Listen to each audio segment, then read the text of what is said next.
Hello everyone, and welcome to the LightBringers Guild Wars 2 podcast number 21. Yes, got it in one. And we have a very different show today. This is the first show where we have a lot of people. There is a lot of people in here. And the reason why there is so many people in here is because it's the 10th anniversary of Guild Wars 2. Not quite yet, officially, apparently, because it's not the day of release, but we're close. We're very close this weekend. But when you're listening to this, it's definitely been 10 years. But it's actually been 10 years because of the betas and all the things. Which is fine. We have amazing people here. We have Rookery, we have Olescotch, we have Fornax, we have Kroof, and we have Boots as well. Amazing people. I'm debating intros right now. I'm like, do we do intros? Yeah, I think we will. We probably will. And it'll just be short. We've been getting good at these. We've been getting good at short intros. I hope everyone in the chat is amazing and great. I would love to hear and see in the chat you talking about your favorite bits and bobs that you've kind of enjoyed about Guild Wars 2 in the past. They don't have to be necessarily involved directly with the game. They could be around, experiences with people, friends you've met, wives or husbands or significant others or whoever you've met, dogs, pets, you may have got a pet cat and named it after Rillock. I don't know. Like just fun stuff. I'm making it up now. It's kind of what I do every day. But yeah, would love to hear your experiences, and also everyone, hello in chat. I hope you're good. We've got drops at the moment as well. If you don't know how to do that, you can do !GW2 drops. There will be a video which will describe and help you to understand what you need to do, and that is going to be that. First of all, Rook, is awesome to see you again. Do you want to give us a quick intro, and also, what is your favorite die in Guild Wars 2? Oh. You picked a hard question. Try to speedy intro. What is your favorite outfit in Guild Wars 2? Because that one's easy. Very easy for you. I got it. It's easy for me at least. Hey everybody, I'm Rookery. We'll make this fast. ROOKURI. You can find me on Twitch and YouTube, and as well on Twitter at Rookery_. My favorite outfit in the game is clearly the Orange Champion one. I mean, come on. You all know me, at least some of you know me, and if you don't, now you know me a little bit better, because that's the one, and if I can be Rainbow Sparkles and Orange Champion, I'm gonna do it. At the same time, you have to be both, because otherwise it just doesn't make any sense. Perfect. Please go and follow Rook. Awesome creator within the Guild Wars 2, Final Fantasy 14, and does some other bits and bobs. Areas. Wow. Directories, things. Make sure you follow them. Next is going to be, I'll go in order here. Fornax is here, aka the Crichton Herald. Welcome back, I hope you're well. Do you want to tell us a little bit about yourself, and obviously, favorite outfit, Guild Wars 2? Favorite outfit? I like the Champion of Tyria outfit. The armory looking one with the big Guild Wars 2 Dragon-y-esque 2 on it. I really like that one. And Fornax, the channel that I run is the Crichton Herald, and I've just dropped a massive new player guide. So if you know anybody who's new to the game, please do check it out. It's super long. Please use it as reference. I don't want to comatose anybody, and definitely don't use it when driving.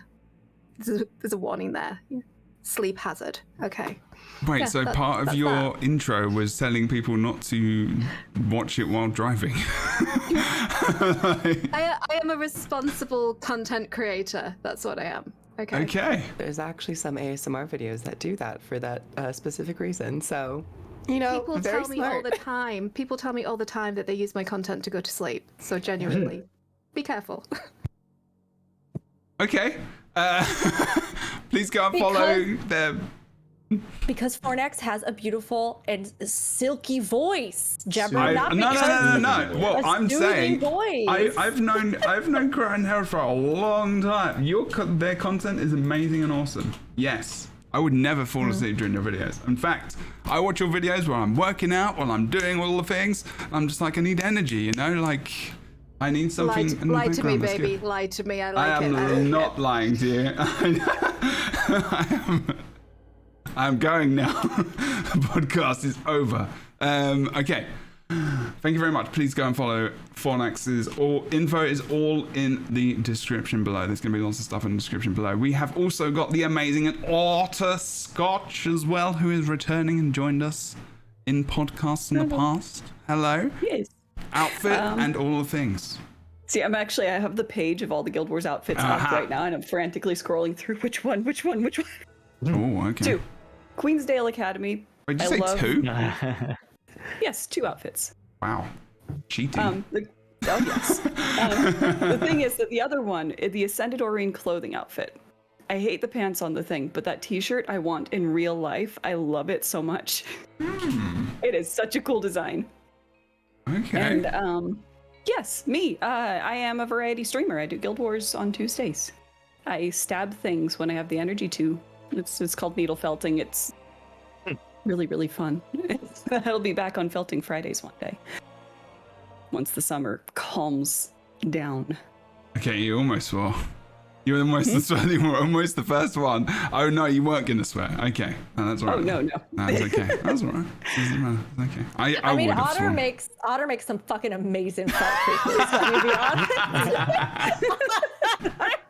One of these times I should actually have a felt sitting here so I can show you guys. It's really cool. Good.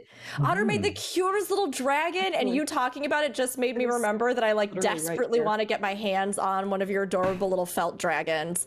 Yeah, They're sure. so cute. Yeah, I remember that. Is that the one we did the tweeting with Scotch? I can't remember. Is that the same one? Yeah. We were talking about. So this one's it's like mixed media. It's got some embroidery knots and Awesome. felt and yeah. Do you Anyways, have a shop? not yet. Okay. Felting is actually an incredibly slow craft. It takes so long, so I have to build up a backlog. Okay. Well, we can get one. That's how we'll put it in the description. Gimme. Yeah, Riley wants one. $17,000. Auction elf now. Boom. Okay. Anyone? 17,000. It's a lot of money to start off with, but it's fair. It's a lot. Yeah, it's a lot of time, isn't it? Gold. Golden game, yeah. 17,000 gold. Gold I have MMs in there. actually considered. That's the time thing. I'm so poor in game. Okay. Awesome to have you here, Outtro Scotch. Please check them out and all their things. Kroof is back as well. Hello, Kroof. Awesome, Kroof. It's good to have you back. We just watched an awesome ad from Kroof as well, who's doing some stuff with HelloFresh next week with Rookery as well, and Emmy from Guild Wars 2. Tell us a bit about yourself, as well as which outfit is your favorite. Well, everyone, lovely to be back. I do a lot of Guild Wars 2 YouTube videos, and I also stream here on Twitch throughout the week, doing a bunch of drops this week. I've been having such an amazing time and been so thankful to be a part of this community. And thanks for having me back on for this 10-year anniversary stuff. But in terms of my favorite outfit, I'd have to probably say the Arcane outfit. I like its simplistic design, it's scholarly, it's kind of that mage where you're like a keeper of lore. So I really enjoy the Arcane outfit. Nice choice. Nice choice. Awesome. Please check out Kroof and all the bits and bobs. They will be in the description below. Thank you very much for coming on once again. And last, but certainly not least, Old Man Boots, 80 levels of Guild Wars 2 experience, all via fishing. It is World of Enders, aka Boots. There you go. Sorry, I just had to. Some of that. I heard some of that. That was a really good intro. I want that for Boots thank you for every time. Every time. Yeah, that's right. I finished that thing. I also just did one where I explored everything without interacting with anything. Got to 80 with that. I got to do it again because they just changed the way experience works. Getting to 80, it's all different now. So I got to do it again because I think I could do it without a But you booster can do it this on your time. Steam account. I just know. I'd rather do it The on my amount of main 10. account. Okay. I'd rather do it on my main account just so I have the mounts at first. But it's doable.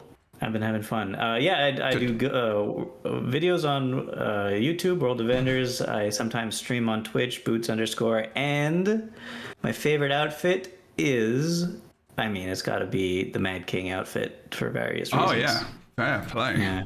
Fair play. Yeah. Okay. Well, thank you very much for coming back on, Boots, as well.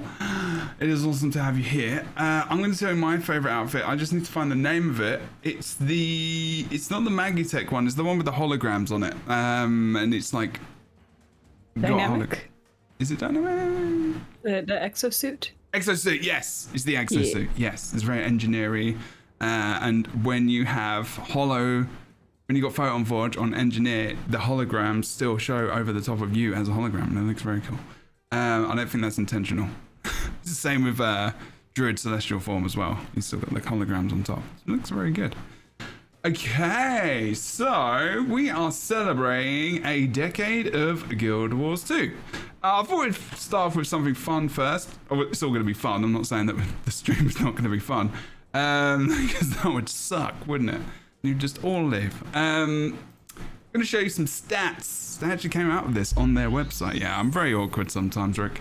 Have you not found this out about me? No, Jebro, we've known each other for a long time now, and just today in this moment am I discovering this.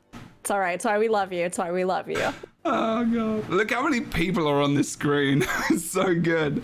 I'm really excited about today. I just want to point out, Jebro, I think you have only gotten steadily better and better at intros and segues throughout the years. Oh, really? Okay, this is good. Yeah. I'm glad something's improved. Thank you for saying. It's hard work. I talk a lot. There are 6.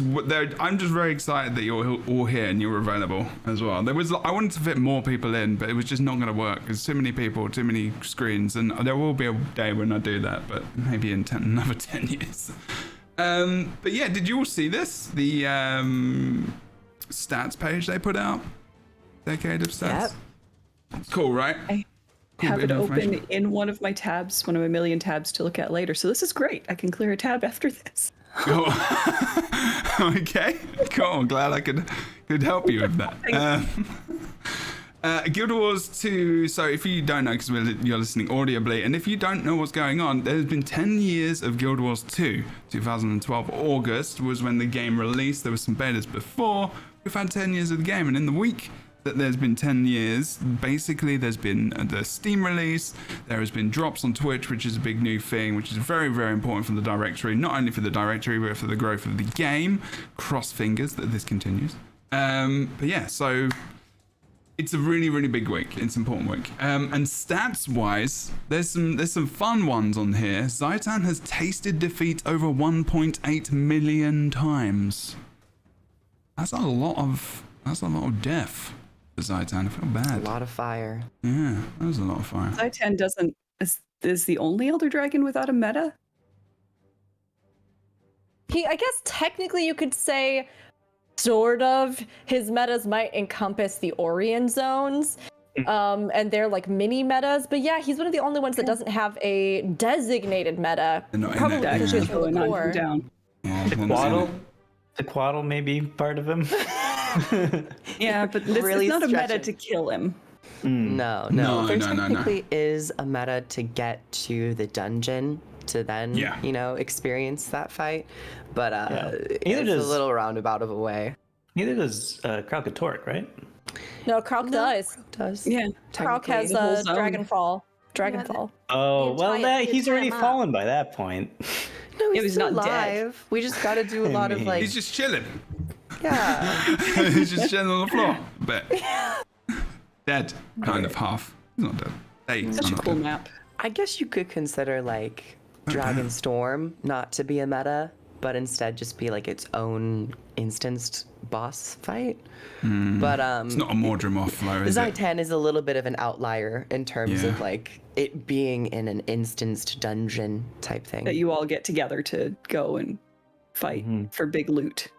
Now, it's interesting, though. If 1.8 million people have defeated Zaitan. 16 million accounts from the start of the game. That means like only 1 in 10 people actually have defeated Zaitan after getting Guild Wars 2. There are a lot of reasons why people play Guild Wars 2, and I think that is good. Hey, there's the devil's advocate. So if in the height of PvP specifically, like the esports, I will say I don't like saying esports, but like in the height of that, a lot of accounts were created for just PvP purposes as well. Because I think loads of people were just like create a thing, do PvP, because you can get in there level 2, 3, and I think it was maybe 8 back then, but. So there would be loads of reasons to do that. People are just like World v World. People don't play the story. I don't know. Yeah. You're right. I think it's the point. It's interesting. They'll join in for the expansion. They'll jump straight to the expansion story and never finish the personal story. Very true. Mm-hmm. Yeah, we're not exactly sure. My assumption would be that the marker is specific, like they're talking about that instance, the final instance. So, I mean, there may be some way that they like did or didn't count that or did, That's true. But at the same time, I mean, that's still so cool to see and to think about that fact, right? Because when you think about all the lore in Guild Wars 2, Zaitan's defeat was something that, like, as a new player, I just kind of went through and I was like, and we killed the dragon, yay! And then as more time went on, I mean, well, okay, you all know that in my heart I was actually secretly sad about it because I wish we could have been friends with the dragon. But this one was a little gnarly, so I guess if he had to die, that was fine. Wait, you wanted to be friends with Zaitan? Like, maybe, I don't know, he's got some kind of cool designs, but there's a lot of tentacles happening, so I mean, that might be some people's thing. When you're friends with Zaitan, you're also friends with the other hundreds of friends that he has inside. Like, Yeah, that's true. Some there's a people lot might... of like disembodied probably have heads. Zaitan's my favorite dragon, to be fair. Yeah, I mean, I think Zaitan's design is really cool, but one of the things that I think is so memorable about him, but then all the dragons, is that in retrospect, as I learned more about the world and I learned more about everything, his defeat... About everything. You really and did. myself, You the whole really did. universe. No, that defeat is so pivotal, right? Because up until that point, no one thought that the dragons could ever be killed. And the world literally just kind of was going, well, if they ever come back again, I guess we'll all just die. Like, I don't know what we do. Like, we can fight. We maybe have a chance. He's technically been kind of here, but hasn't immediately annihilated us. But we've even felt an end of dragons, the ripple effects, water pun intended, of his rising and when he dredged up ore. So I actually just liked seeing that stat because to me it reminded me where we started, what it meant for Tyria, for us to become a hero, and what like the future would hold for all of us as players. What's the lore again? So I remember that it was 5,000 years ago was the last time the dragons had risen. 10,000. Yeah, years longer. Yeah. What did they just put them back to sleep that time, right?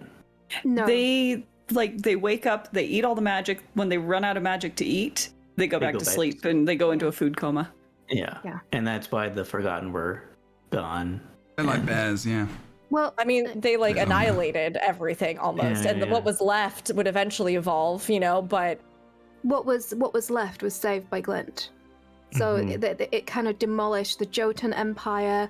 The Masat fled. They were in an alliance. They fled and they betrayed their people.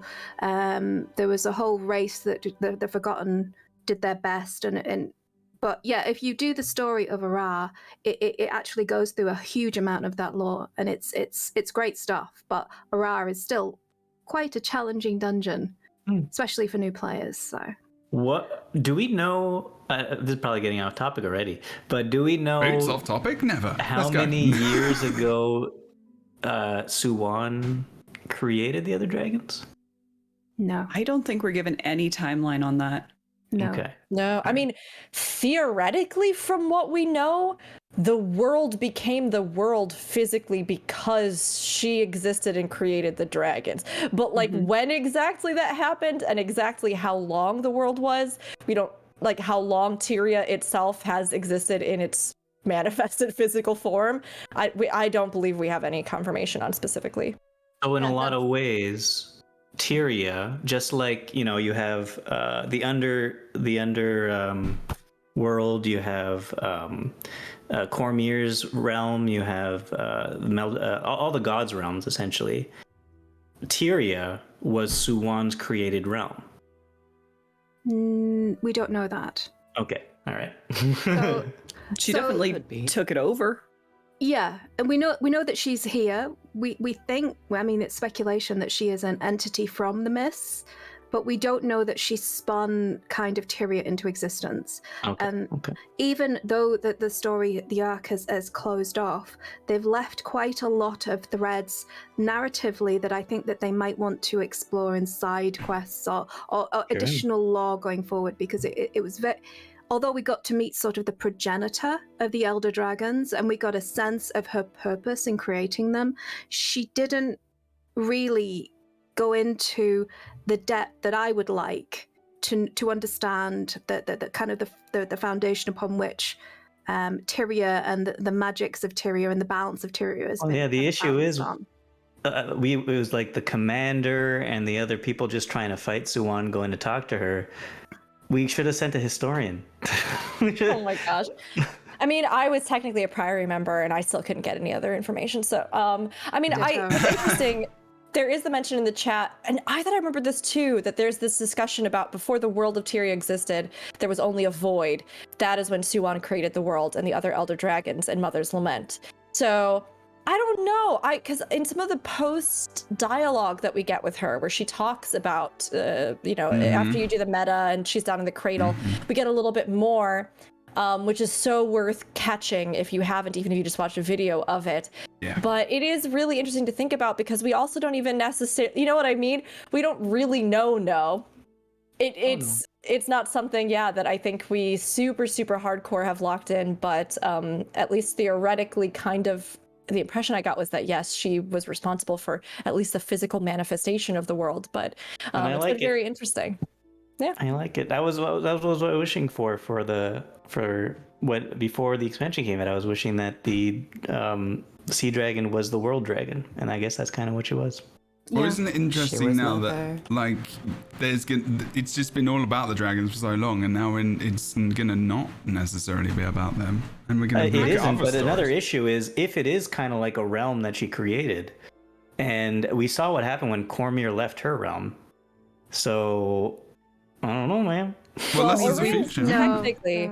That was not the same thing. It's not the same thing. Yes. Oreen has theoretically is the evolution of dragon that would be able to hold that cornerstone down and then reflect and refract without corrupting herself with it. We deep in the lore, 10 years, let's go. No, but she herself says at the end of Dragons that she doesn't know, this is untested, right? She has no idea if she will one day fall prey to what Suwan did. It's just that they think she won't. Take a while.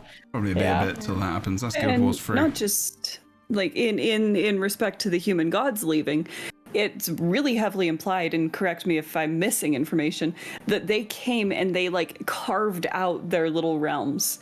And so Cormyr's realm collapsing is because she's no longer there physically holding it there. Together. Yeah. Whereas before Suwan ever made the other Elder Dragons, there was the space there that wasn't collapsing on itself. Okay.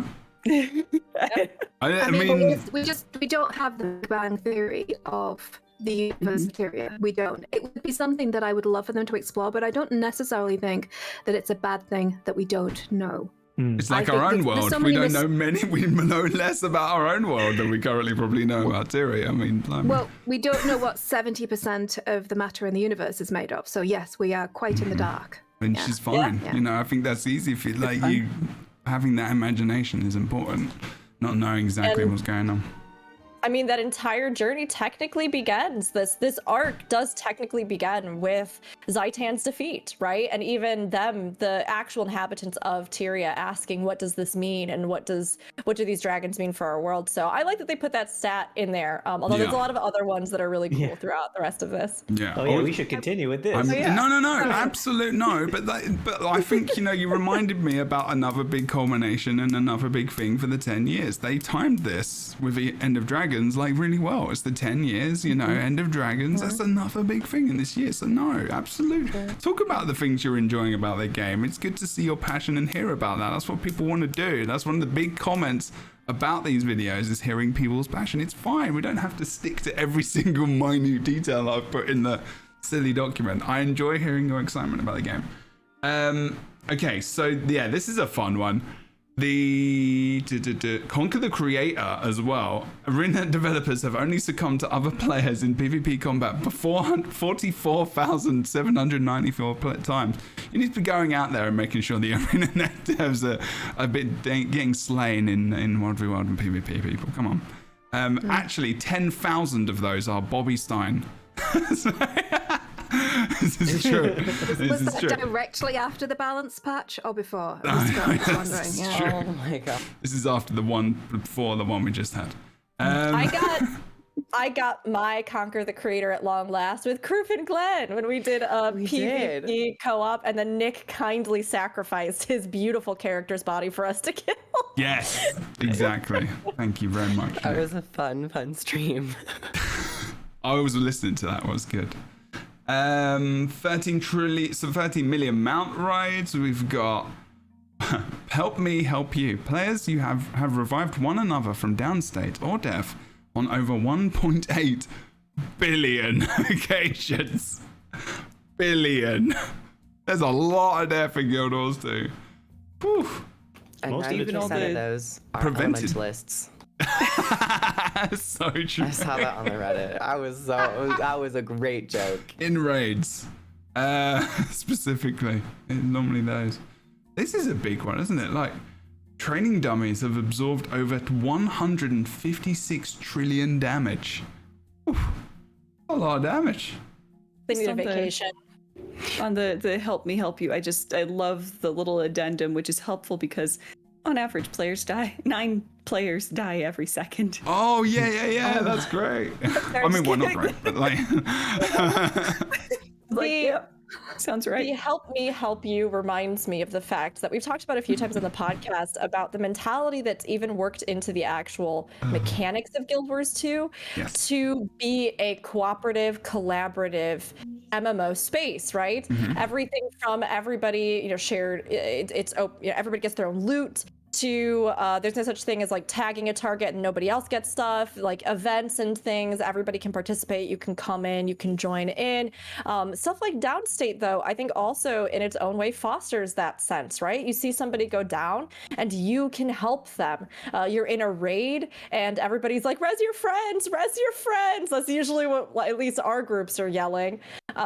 So there are many systems even in Guild Wars 2 that I think encourage that kind of help each other, help me, help you kind of mentality within the game, which I really appreciate because I do think it actually affects the tone of our community and how people kind of view adventuring through the world together. But I mean, it was their ethos that seeing someone else on the horizon was a good thing. It wasn't competition. It was a friend to play with. It was someone to enhance the game and enhance your enjoyment rather than compete for resources and not be able to help. It's a good ethos. As we continue through, you've got there's some nice numbers I'm seeing here. Like Suwon has met her final end over 182,000 times. I think that feels like a lot. That feels like a lot. And that's the story version, right?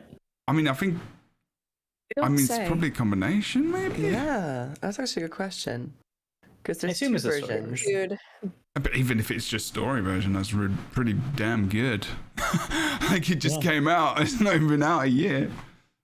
I mean, that's pretty immense. I mean, even if it's a combination between, different things, that's still a big number. That's a good indication of how many people played the game or came back to the game and then finished that expansion, right? I mean, this is all good. What else is there? Oh yeah, and then there's the big one, Steam. Wow, I wonder what we're going to talk about next. Anything else on there that someone wants to mention quickly? I like the legendary one. 1.8 million legendary weapons have been crafted. Yeah. It's a lot of mystic coins. Yeah. Yeah, Just it's a lot pumping of them mystic out. coins. Mystic clovers as well. Ooh. Oh. Man, I love the Zomaros in that raid. Is dual wielding Twilight and Dawn. That's So the great cool. things about that, right? That's true. If only we could play Jen, because then we can just dual wield two-handed weapons. Because we just have the extra arms. Could be an elite specialization for one class one day. You never know. No weapon swap. How would that work? No weapon swap. Let's go. Only 2 trait lines. But then what happens to the hot? I think For Elite Speculation, Two abilities. one time I made a way that it would work for like a weapon specialist spec, but I forget how I did it. The profession skills, like F1 to F5? No, for the weapon skills. Yeah.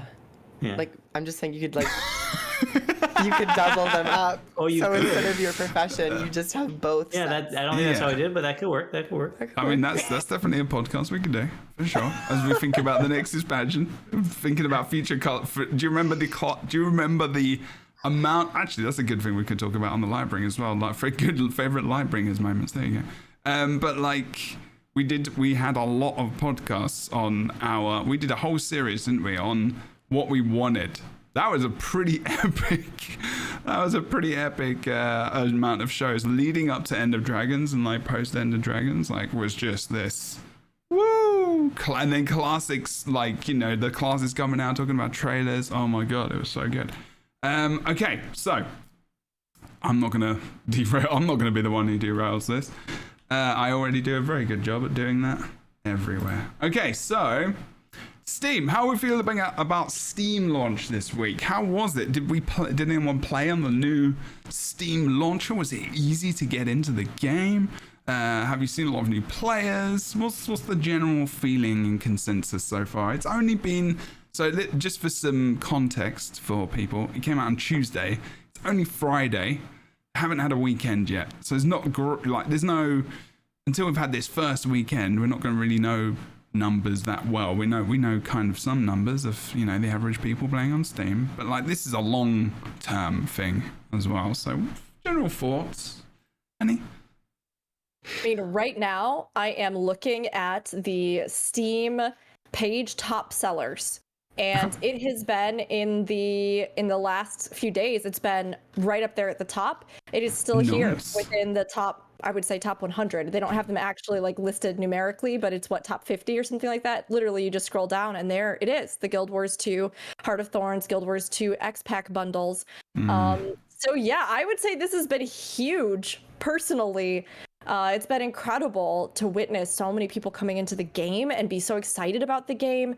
It's been fantastic as well. I think even just to see a resurgence of interest from people returning to the game. But immediately we have felt the influence just like that. You know, it was immediately effective.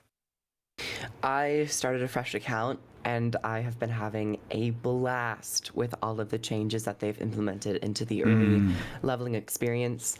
I was blown away. I was like level 30 before I even left the first zone, and that was always a core element of Guild Wars 2, even back in 2012, where they're like, the leveling shouldn't be a chore. It shouldn't be this grind. It should be something that is actively always happening. And the level scaling in Guild Wars 2 also makes it to where it doesn't invalidate other areas of content. And just seeing all of the new players come in, experience so many dynamic events popping up all at once, and it's just been so nice. And with the leveling increase, I've been able to do my story instances much faster, which I know the brackets of levels is something that we've talked about, but it's something that I've been like, oh, I'm not waiting as long to hit the next story. Absolutely. Yeah, that was the thing I was most concerned about for the new players going in. That I thought that like the gaps to 10 to 20 were going to be too much, but yeah, if they made the experience curve a lot tighter, then that works. Might be different when you hit about 50 plus, because that gets a little bit longer. Yeah, but I feel like yet. once you're at 50 plus, you have more of a direction in mind of what you're doing. Maybe, yeah. Right? Yeah. As a new player. If you're a new player from 1 to 20, you still don't really know what you're supposed to be doing in game. But once you're at 50, you probably are starting to get. I don't know. I haven't seen many people talking about that difficulty. I think we see that more. I think for ourselves, we see that a lot, but like any video I'm watching or listening to, or any new players, like people streaming the game, they seem to be fine with where they've been going. Like, I've just been surprised. I was like, how the hell do you even know where to go right now? I will say that the average streamer probably is more in tune to how a video game works. So yeah. I don't think watching streams or videos about it necessarily is representative of the greater. It depends though. If you like go and play Destiny 2 right now, there are a lot of people who will tell you their opinion on how poorly that beginning player experience is. But like, But no, you're right as well. Like maybe there's that kind of linear. I think it's partly to do with what Kruf's saying as well. Like kind of, you know, you can kind of explore the zone and stuff, and then you remember that you've got this other thing to do, and it pops up, and you've already kind of got there. Yeah, I was about 20, 22, 23 before I left Plains of Ashford, and I'd done completion on Steam, and I was like, damn, I'm doing this with a mount, and I thought it was going to ruin the experience, but actually it doesn't really at all. It makes it feel a little bit more like I've just got this as an option. It's not as fast. I'm not clearing the area as quick because I've not got the masteries. So it doesn't really actually matter. And I'm not using it in story instances. And the story instances for Char are so good. Are really good. The race story, like from all races, is pretty decent until later. But I still like it. I actually like it. But hey. It becomes more homogenized. But yes, the early one, your choices really matter, and you get taken on different story experiences. But then, of course, you kind of have to meet a similar point towards the end. Yeah, that's a shame. I mean, I like it. I still like it. Sorry. I'm just joking. There will always be some of that in a game, right? And especially in an MMO. But I love it because one of my favorite games is Dragon Age Origins. And they have what they consider to be your origin story. And that story, based off of your race and some of the choices you've made about like how your character might operate in the society that they started, you have a different intro essentially that you play, which then frames the context of the rest of your journey in a slightly different way. And that's what I feel like Guild Wars 2 does with their variety of choice and replayability at the start of the game. It helps frame that journey you're going to take in a different way, which I love. And I mean, all of this is so good. These changes, the Steam release, and like everybody was saying, this new player experience, I do think is hanging together. We were a little bit worried. We were thinking, oh, hey, maybe they could do this or this or this to make it even better. We want this to be received really well. And I'm sure over time we will hear some feedback from people about what works, what doesn't. But chat brought up, and I thought it was important to mention, that the new adventure guide, I think, also helps propel players. Sure. It's so well done. It's so visible. The icons and everything for it, just so clear as something to pay attention to. And I think that with that increased kind of speed with the leveling, with the mount features, with the other changes they've made, people were just commenting today in my stream about the world bosses and how many new players they've seen from Steam who they get to one and they're like, what? Yeah. Yeah. Sorry, I got too excited and I choked on myself. So, but they're so excited. The words we're using today. This is how much I love Guild Wars 2. But I can choke on dust. Yes. But yeah, it's been really great. That new player experience, people coming in seem to be really having fun.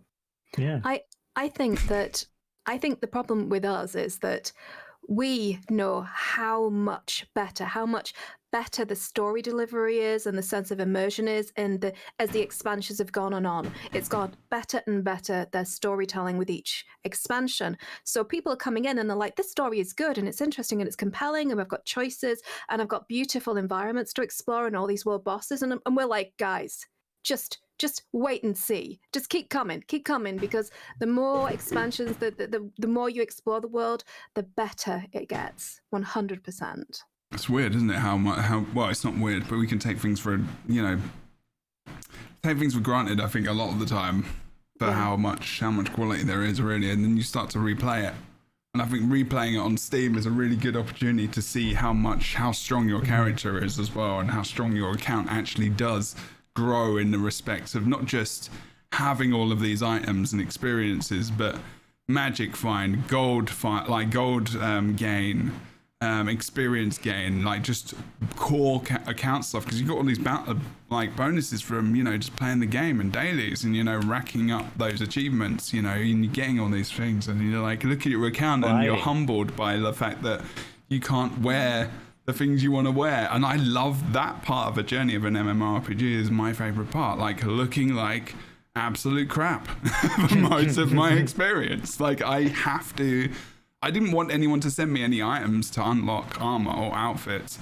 I was like, I will retroactively get these through how other players get them. So through drops from Guild Wars 2, like how does that feel for a new player? Getting a free thing from the trading post every so often, because if you remember, like gold back in the day when you started, like if you had a gold or two, you were rich. Like you were rich and you were the richest person in the game. like a couple of gold, and that was it. There used to be an achievement that said, well, Yeah. there still is an achievement that says, "I'm rich, you know, you get the title." For I think it was only 200 gold. Maybe it's 300 now. I don't something know. like But that. it was, Yeah. I think so. which back in the day was like, I'm never gonna lot. get this. I'm never gonna get this. You couldn't even get a legendary with that. Do you know what I mean? There was no way. I think I hit 4 gold by like level 25 or 30. Wow, really? I didn't Yeah. know that for ages. I was in World v World buying like the cultural. I think it's No. easier now. I think it's easier now to get gold for sure.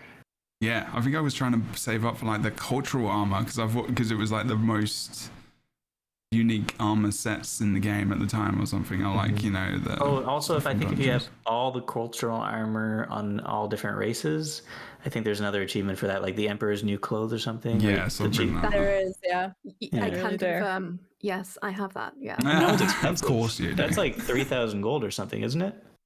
I've No. been getting it through the World versus World Big Spender. That's how I Mm-hmm. get my Big Spender. Is I go in and unlock a skin I haven't got yet. That's a good I idea. suppose the that's upper smart. pieces are about 30 gold each, aren't they?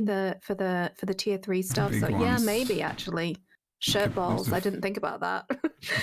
Yeah. Yes, if you can get it through World v World, yes, it is cheaper. That's true. Oh, it's 1,000 gold? Okay, yeah. And one other element about the new player adventure guide that I just want to like note is that it's not account bound, it's character bound. So there is somewhat more of like a traditional quest system that you can kind of follow in addition to your hearts and your dynamic events. But you get XP for doing literally anything, like doing an emote, swapping your weapon, just going and doing like Depositing resurrecting. something in the bank. Yeah.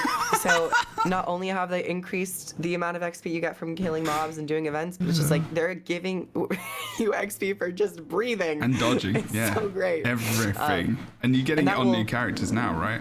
Like old Yeah. characters. Per character. Every character, and this will happen for each character that you create. So leveling, if you want to try out other professions, the combat in this game is so amazing.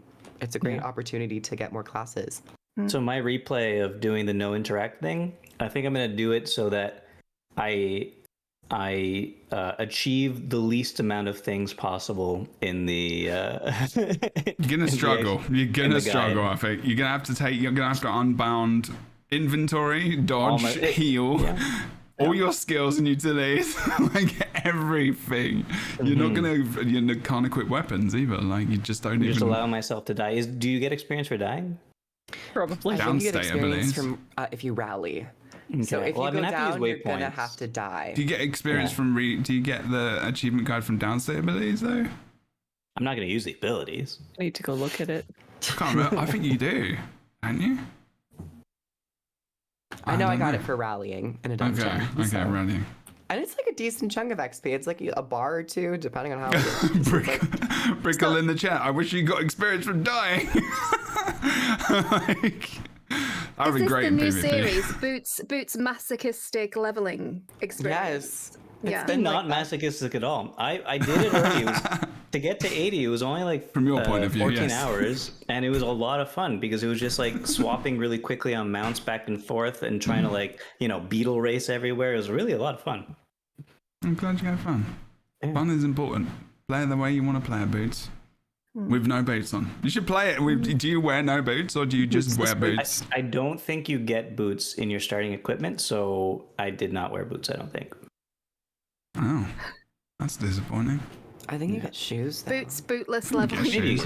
You probably get. You don't get you don't get shoulders. You don't get shoulder piece till like level 15. You don't get a helm. Well, you do. You get a helmet. Shoulders if are you, long. if Professions you, get a helm. You can yeah, exactly. If you make your character design Yeah. that You way.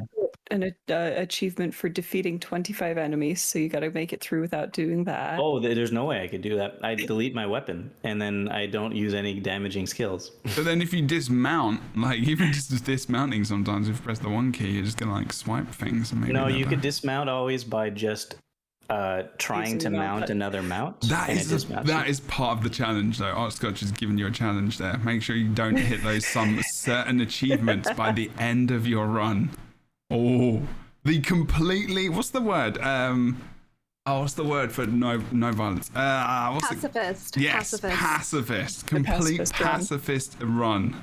It's of done. Guild I Wars did it 2. already. But did you? No, But you no. must have killed some things. I didn't kill anything. You were Really? fishing. You were killing the fish. No, that's the Oh! fishing. The fishing I already did, but I already did the exploration one, true. and that I didn't It's a kill separate anything. character. Okay. So Okay. wild I that you actually went to also 80. didn't kill the original instance thing, the Oh, you Earth just stood Elemental. there? I just stood there. Logan was protecting Yeah, me, but they and I just died. stood there, and then it that's died. Now, Boots, the real test here would be to try and do a no pacifist or as pacifist as possible full run of the entire story. That's tough. Because I think you have to kill things, You don't you? have to. You would have to have can't do friends. that. You would have to hire mercenaries to come and like guide you through it. There Yeah, you just go. have friends. But hold on, that would be hilarious. It would be. Your minions. lines are actually Yo. like, hey, I have a weird question.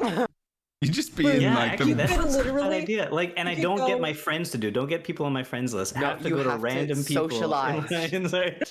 In character, trying to Mm. hire mercenaries to complete parts of the Oh story. there, traveler. And you've just got your own That would be guild. kinda Quick fun. raid in a If certain... someone came up to me and said, "Hey, can you help me fight this level 50 like story instance? I'll pay you 2 gold." I'd be No, like, no. Sure. In character. So I'd have to go like. It's your NPC. Uh, Well, yeah. I mean, I I bet you didn't know that I'm the TLDR'd it. pack commander, and I'm ordering you to do this. I mean, you can fully roleplay. That's up to you. I mean, I think that would actually be an epic. I think that's a good series that I think someone that would should be do. fun. I think Now, so. all of this to bring it back with all of this because this was great. But great. the Steam release, I mean, obviously, we've had a huge influx of Oh, new right. players. Why is it that every time I speak, I derail the conversation? Oh, I That's think okay, we but- were all responsible for that one. It was the new player experience. It was playing on Steam, but then it comes together. You know, they redid all of the stuff because of Steam. It's linked loosely, Yeah, it's full circle, kind full of. circle. But the new achievements are fantastic. I think they really do give people a better sense of what's just happening without having to completely script in a whole new tutorial or entire new thing. So that's great. I mean, of course, are there still improvements? Sure. But as far as like getting people into the world through Steam and running, I think you brought up a great point, Fornax. We as players do know how fantastic this game can be. We also know with our experience being at where we are, even having experienced stuff like the tutorial zones and End of Dragons, we know how they would probably have redone this given the chance, you know? Yeah. Like there's definitely those things, but as far as the actual Steam launch has gone, it has been phenomenal. So many people have been coming into the game. Twitch viewership for many reasons has been through the roof, but I've had more new players asking questions than ever before. And I mean, we usually have a good amount of new players, even so, but even with that, it's like double, triple the amount of new player questions. I'm having people who are really excited about this. I'm having people who, because it's on Steam now, are checking it out to even consider buying it for the first time. And even people who are coming back who are like, oh, hey, I can't play my account on Steam. Oh, well, but wait, you can add it as a non-Steam game, right? There's a lot of like ways right now that I think it is fostering a whole new wave of players into the game. And I love seeing it, the changes and everything else that they did in preparation for it. Amazing work from ArenaNet. It's definitely been felt, it's been visible, and I think there's a lot of renewed hype for the game. And one thing that I thought was so cool was that we've been watching a lot of a siren's going by, so you're going to hear it wailing its beautiful song in the distance. We've been talking, so my partner and I have been watching a lot recently of Josh Strife Hayes' the worst MMO, like his series about like, is blank the worst MMO that's ever been made? And most of the games that he reviews, many of them are free to play MMOs on Steam because there is an entire market for them on Steam. Absolutely. There's a huge base, and like groups and companies know this. And the fact that Guild Wars 2 is quality, that it's about as He's close actually to good. like, really good. It's about as close to free to play with the whole core game being free. Like it's pretty incredible, and I think that it just like is another way to even view the potential of Steam. That this week when Bebop said it to me and went, oh hey, yeah, Guild Wars 2 is going to do great because of look at how many bad ones we've watched. It's like, Yeah, oh, people yeah, go you're and right. play those just because of the videos. Like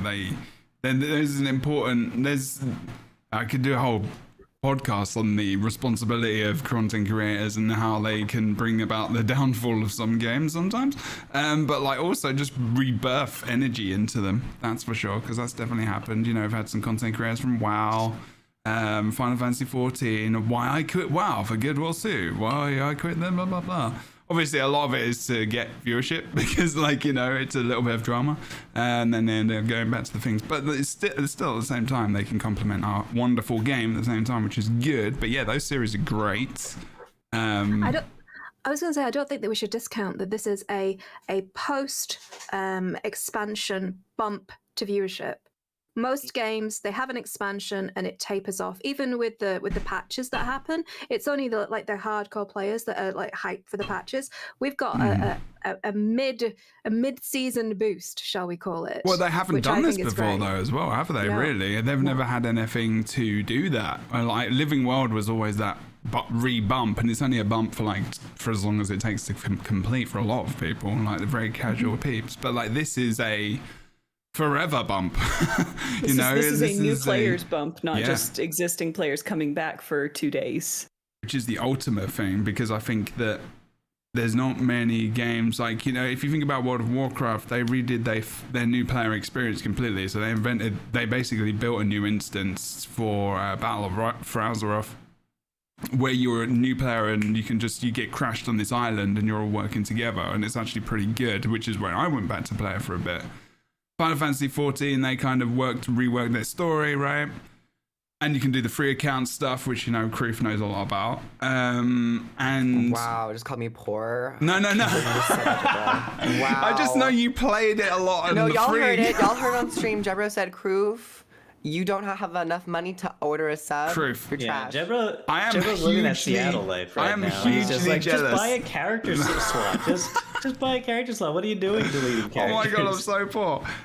Do you understand? Like this week, where literally, like they announced, like Biden announced a $10,000 like gift loan reduction thing on school loans, and I am so happy. It's taken a tiny smidgen of my massive debt away from me. So I am definitely not rich. Just so people know that when they're watching this stream, please subscribe to the channel.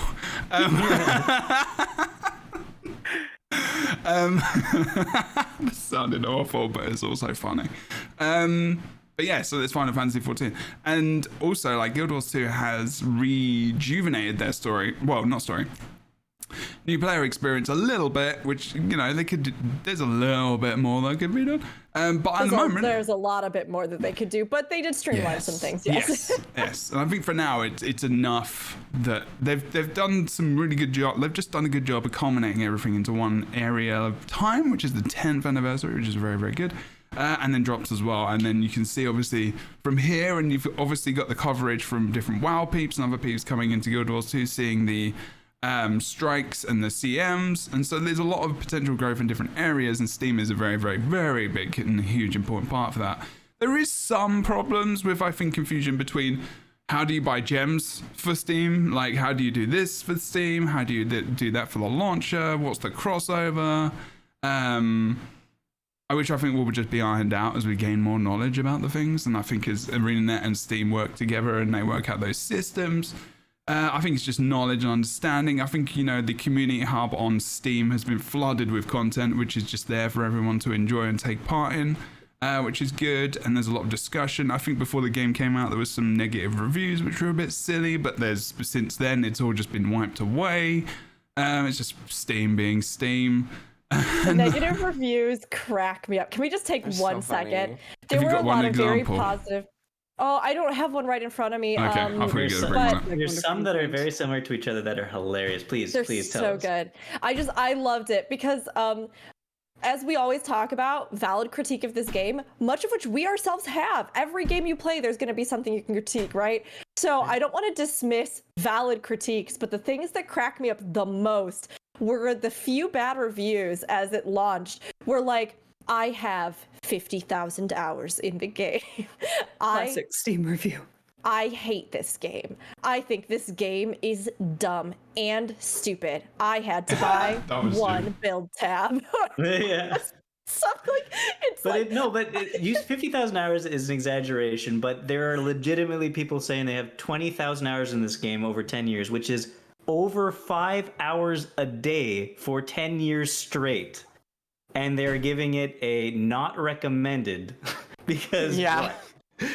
You literally look at their gameplay time and amount just of be time. like, they're talking crap. It's like, are you sure? Are you sure? I love the ones where it's like, I saw a review and it was like, oh, this is so unfortunate. I just realized that this game has been out already. Like, it was an early release and that people got a head start, and it's like, it's been free to play for like 6 years now. yeah. It's a cognitive dissonance, isn't it? It's just it's yummy. Yeah. If there's players who play 20,000 hours and say not recommended, but then given their not recommended critique that it's destroyed their life because they're addicted to it, fine. That's I mean, fair. they have some salt about that, yeah. Because clearly 20,000 hours, it seems you're addicted to it.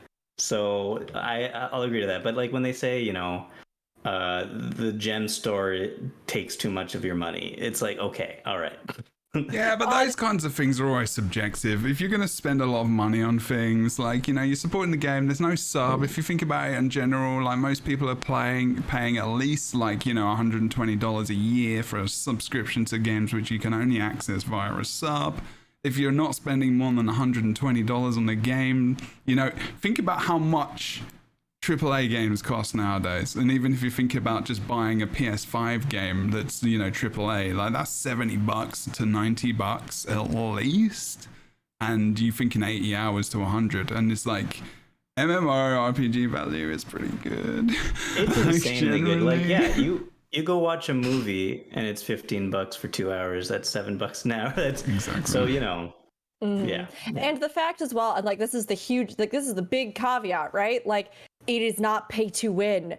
There is nothing in that cash shop. It is all entirely optional cosmetic and or, like a few quality of life things, but again, nothing that you can't also have plenty of systems to deal with. Like, I play a wide range of MMOs. We have talked about this a lot of times. I know when a cash shop is reaching its grubby little hand in my pocket and just like pulling my money out in droves in a way that just feels gross. Like, and Guild Wars 2, of course, there are things that you might want, but there is nothing that you need, and there are plenty of other things that you can get that are just as cool. So it's like gold. Yeah, And it's one of the those other things. Oh, go ahead. Oh, sorry. I was going to say one of the other things is that I think a few of the reviews were like, okay, so the entire bundle of everything for the last 10 years is too expensive because $100 is, $40 more than your usual $60 game. But it is 10 years of content. But I think the reason why people are looking at it at face value and complaining about that kind of thing is because a lot of these people don't realize that there's no sub fee, because they think that all MMOs have sub fees, which most do. Yeah. And they don't realize that that's it. They need to market that more. They do. They've started to. Exactly. They do need to market that. Yeah. I actually talked about the gem store on the new play guide that I put, and I kind of emphasized that it's there to support a live service game with no sub fee. There's no subscription fee, and it's there to support the game, not destroy the community. It's there for aesthetics if you want them, but it also has a massive redeeming feature, which most other like games that have these kind of cash shops don't have, which is that you can exchange to the gem in-game gold for gem. So you never have to spend a brass farthing. You don't have to spend a single cent of real money in the game. You can do it all by gameplay. So I don't know that there's any other game out there without the sub fee that does this kind of thing. I mean, please correct me in the chat, but I think that's a huge None that thing. I know of. The closest I know of is Warframe, which is very similar model. The model is similar. They do have platinum that can be traded between players in game. You can buy it with real money, and then you can like just trade that currency or like get that currency and then buy stuff from their cash shop. But again, that's not even, Warframe is not wholly an MMO in the conventional sense. It's closer to something like Destiny 2, where you have like a looter shooter with MMO components. So yeah, as far as actual MMOs go, their cash op 100% is, I think, one of the most equitable and the most fair. And I mean, I have had friends who played this game because literally they really wanted to play a game. They really wanted to play an MMO, and there was literally nothing else that they could afford at that time. They were unemployed, they were ill, they were struggling with whatever it was, and this game was a bright point for them, and it gave them something to grab onto and to play and to have fun with. And in those cases, they chose and were able to choose without having to feel like they were missing out on some huge part of the game. They didn't have to spend any money on it. And if they had more hours rather than cash, then great, they could get in there. And those players who have the money can support it and ensure that this service and that this great content is there for others as well to enjoy, which again is like, it's just great because it benefits everybody. Like, you get stuff you want, you've got extra cash, great. You don't have the cash right now, you don't have to pay money to log back in. And I hear that so much with other games. People who will come into stream and they're like, I'm so sad, your stream is the only way I can play this game because right now finances are super tight, or I got hit with doctor's bills I wasn't expecting, and I can't resub to any of my other games, so I'm just gonna watch you play and wish that I could play the game. And that's honestly miserable. It's so sad to hear. And we don't have that in Guild Wars 2, which is huge. Yeah. And somebody in chat just pointed out another way, as you do achievement points, as you get those achievements, certain milestones just give you gems. And Sure. I've been going through and doing a whole bunch of achievements, and I've gotten like 800 gems, and it's like a month and a half. I've been going very casually that's at pretty it. good. You can get gems through that. You get like 400 gems at certain milestones. Farming up gold, also you can convert it to gems, and you can even purchase the DLC of the Living Worlds through converting gold to gems and then purchasing it that way. So there's even some story content that you can gain access to without just buying it like with a swipe of a credit card. So it's very player friendly financially. Yeah, so all this, I'm like the great transition roundup today. I'm just feeling that energy, that vibe. Here's the connector. All this to say, leave good reviews on Steam because there's a lot of, fair things to say about this game, but at the same time, I think we all do have to put some perspective into how we view this game and the market as a whole point. And absolutely, if you don't want to recommend the game for whatever reasons, or if you had a bad experience with it, share it. But it's been really lovely to see so many of the good reviews, because these things that we're saying, many people are even saying in the Steam reviews, like, what? You this and that? This is amazing. I had no idea. This is a great MMO. I'm so glad it came to Steam.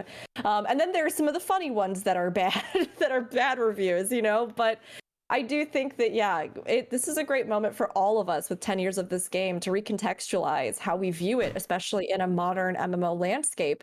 And seeing it be on Steam like this has been so interesting. The new and old all coming together, because this game has been here, it has been out, but we're having a lot of people who really are coming into contact with it for the first time and realizing, like, oh, you can do things differently, or there's all this stuff, or compared to everything else I've been playing, wow, this is actually a really good experience.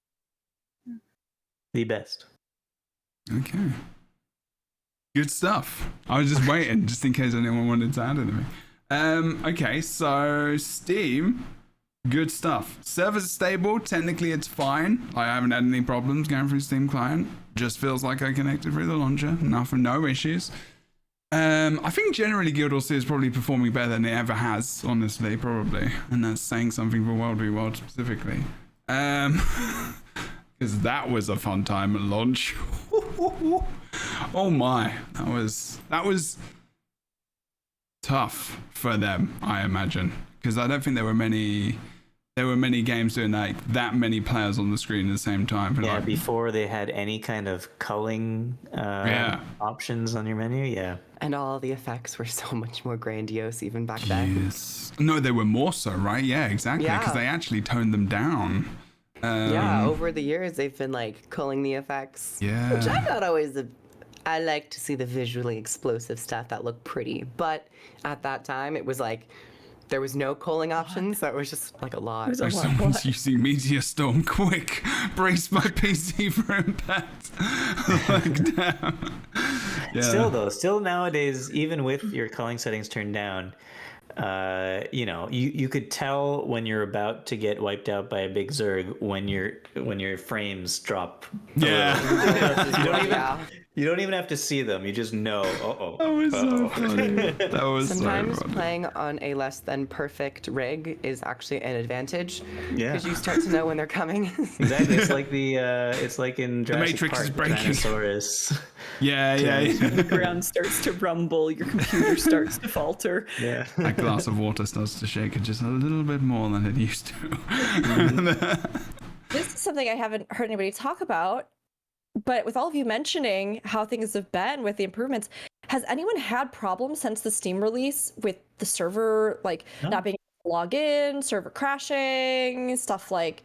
I've had zero problems. Yeah, None. I've had there's no queues ever. That's a good point.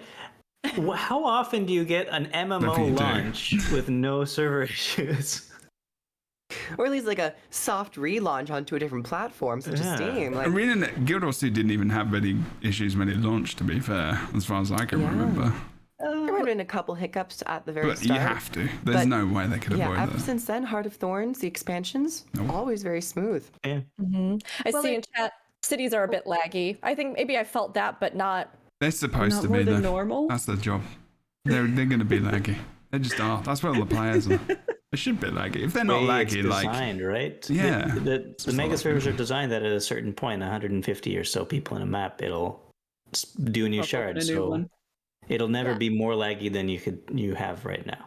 I think that's another feature of the game that people just don't realize is happening. There's never, if you log into Guild Wars 2, there's never going to be a queue. I've sat in queues for hours to get into Final Fantasy, especially at patch time. I can't wait to play the next one, by the way. But yeah, so they just spin up servers so that you get in, so you can always get in the game.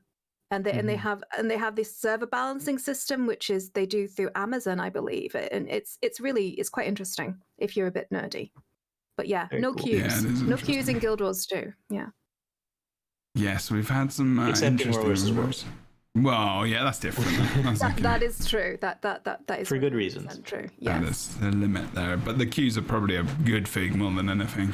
Because you can go elsewhere. There's loads of places to go. And it's mainly on rollover day, to be honest. When the maps roll. Yeah. Alliances was pretty queue heavy as well, which is good. I think again, that's a good indication of just how popular it is. Hopefully, that's a good thing. Mm-hmm. Okay, we're having a look at chat. Yeah, giving some examples. Well, New World was, if you've got 1 million people coming into your game day one, you're gonna have problems. It doesn't matter who you are. You can be Amazon. It's crazy though that it is Amazon who's you would think that they would having access to the servers that everybody uses. That's not the problem. I don't think that was the problem. I think it's their technical, the actual game itself. I don't know. But exactly, you'd think that. Well, that's the thing. If anyone can have a problem, and ArenaNet did so well with how they did, Again, it's worth thinking about, how many people were in Flux at launch, how many people are playing now, but we're in a 10-year period where there's just been this steady increase, hopefully, especially more so over the last year, of players coming in. And I think that's good. That's a good reputation to have, I'd like to say really quickly that Fornax said in chat for us that she'll be right back. Okay. And she is not making commentary on anyone speaking right now with the Z's coming off of her character. Yeah, that's when she's AFK. So it's okay. She can communicate that. We all leave the screen for a second when we've got something to do. Fornax has just got a very creative AFK screen. Just pulls out a giant clock. I like how they're still there, just like this. Like they're happy, but they're not there. Some dry tongues, some dry lips. You need some chapstick afterwards. Yeah, true. I really like this clock. It's amazing. It's good. I want to say that as we've been talking, I've been browsing the Steam reviews myself just to refresh. Okay. And so far, my current top favorite review is just 4 beautiful words. And it is just, has big chunky cats. And it is recommended. And amazing. 122 people found that review helpful. So amazing. That is a pretty good that's things like that exemplify the fun part, the more jovial side of Guild Wars 2, right? Like, I'm going to use that as a word. There are some interesting reviews about, I've seen a few talking about it not being available in SEA regions, so Southeast Oh, the Steam version Asia. isn't available in. Apparently not. Now, Oh. there is a separate Chinese. There's a Chinese client for version of that, the that's why. game. Yeah. What they're saying Yes, is it's available, but there's not a server local to them. I Oh. see. Kong So they have to deal with Is it Kong fairly Zong? major lag. Yes, yeah. Yeah, I've heard And the some way they people ask see- about servers. Yeah, the way that Australians have had to deal with that the entire time. Yeah. They're on NA. Shout out They to my just go to Aussie NA. friends. They were just hoping that with Steam they'd have their own dedicated server, I guess. Oh well. Well, I mean, that is something that they need to take into account, right? I mean, 14 did just in the last, with the Endwalker release around then, they opened up dedicated servers for the Oceania region for Australia, because there is a large player base there that really struggle. And I mean, yes, they've tried to add more world servers. Obviously, with ArenaNet, I mean, again, it's a smaller company. It is based, at least here in the United States, on the West Coast. So I'm sure there are limitations. It's always had a strong presence in Europe, but that would be another maybe future step for them to consider, especially with things like the Steam release, where they're going, hey, well, if we have gotten really good returns from this, and it really does look like the player base and all the other stuff of the future of this game are pretty huge, then we need to expand this, because I think the parent company isn't NCSoft? NCSoft, is that based? I've heard so. South Korean? NCSoft Korean. is, Asia. Yeah. So yeah, it seems as though there should be interest in trying to expand internationally and maybe filling out some of those server spaces that they don't have. If there's enough promise, if there's enough, future investment and growth, maybe we'll see that. But I have noticed a few of those comments, which I do think are, good observations when it comes to the continued growth of this game. Yeah, I think NCSoft have got areas covered, and maybe they've is it worth the money? And we've got, Lineage and all these other games which cover, it's weird, but if you look on the earnings, Guild Wars 2 is caught up with the other games, because normally we used to see in Guild Wars 2 sitting a little bit lower, and now it's caught up with Lineage and all those other games. I'm just woo, this is good.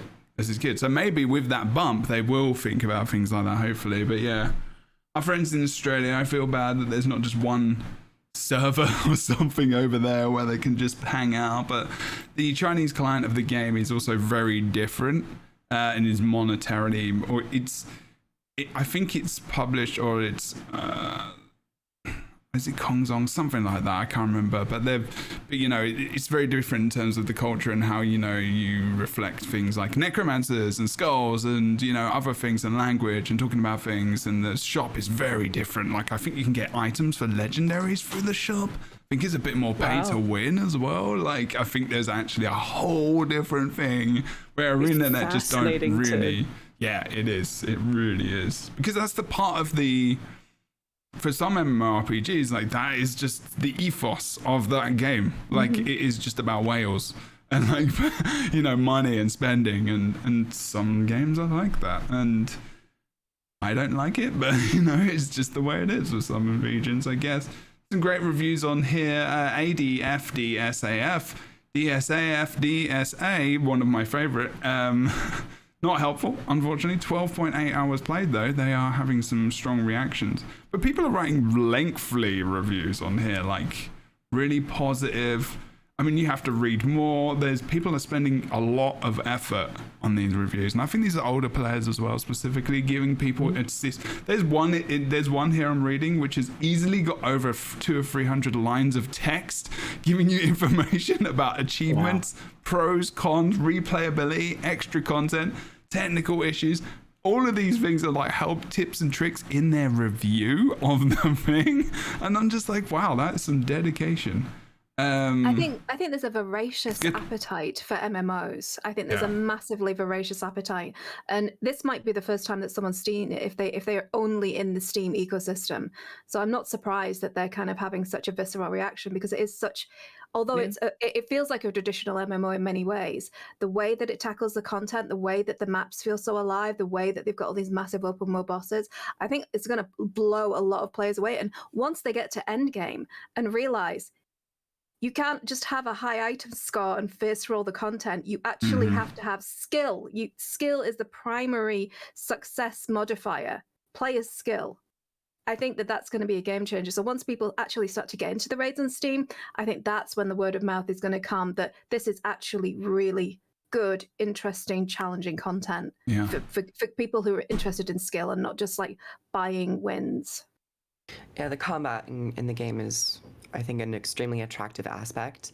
And so when we got more Steam trailers, I was really happy to see that is being showcased. But even like just keep going in that direction even more and showcasing fractals and certain mechanics and looking at the ways that you can display the major pillars of what makes Guild Wars 2 attractive.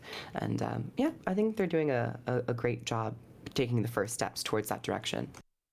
And on the whole, I really hope that this helps the industry of MMOs in general, proving it can be done differently. It can be done with changing things up is not scary and not a guarantee of failure, because there's a lot of small MMO developers on the horizon right now who are wanting to make something new, and maybe this will help encourage them, seeing hopefully Guild Wars succeed wildly.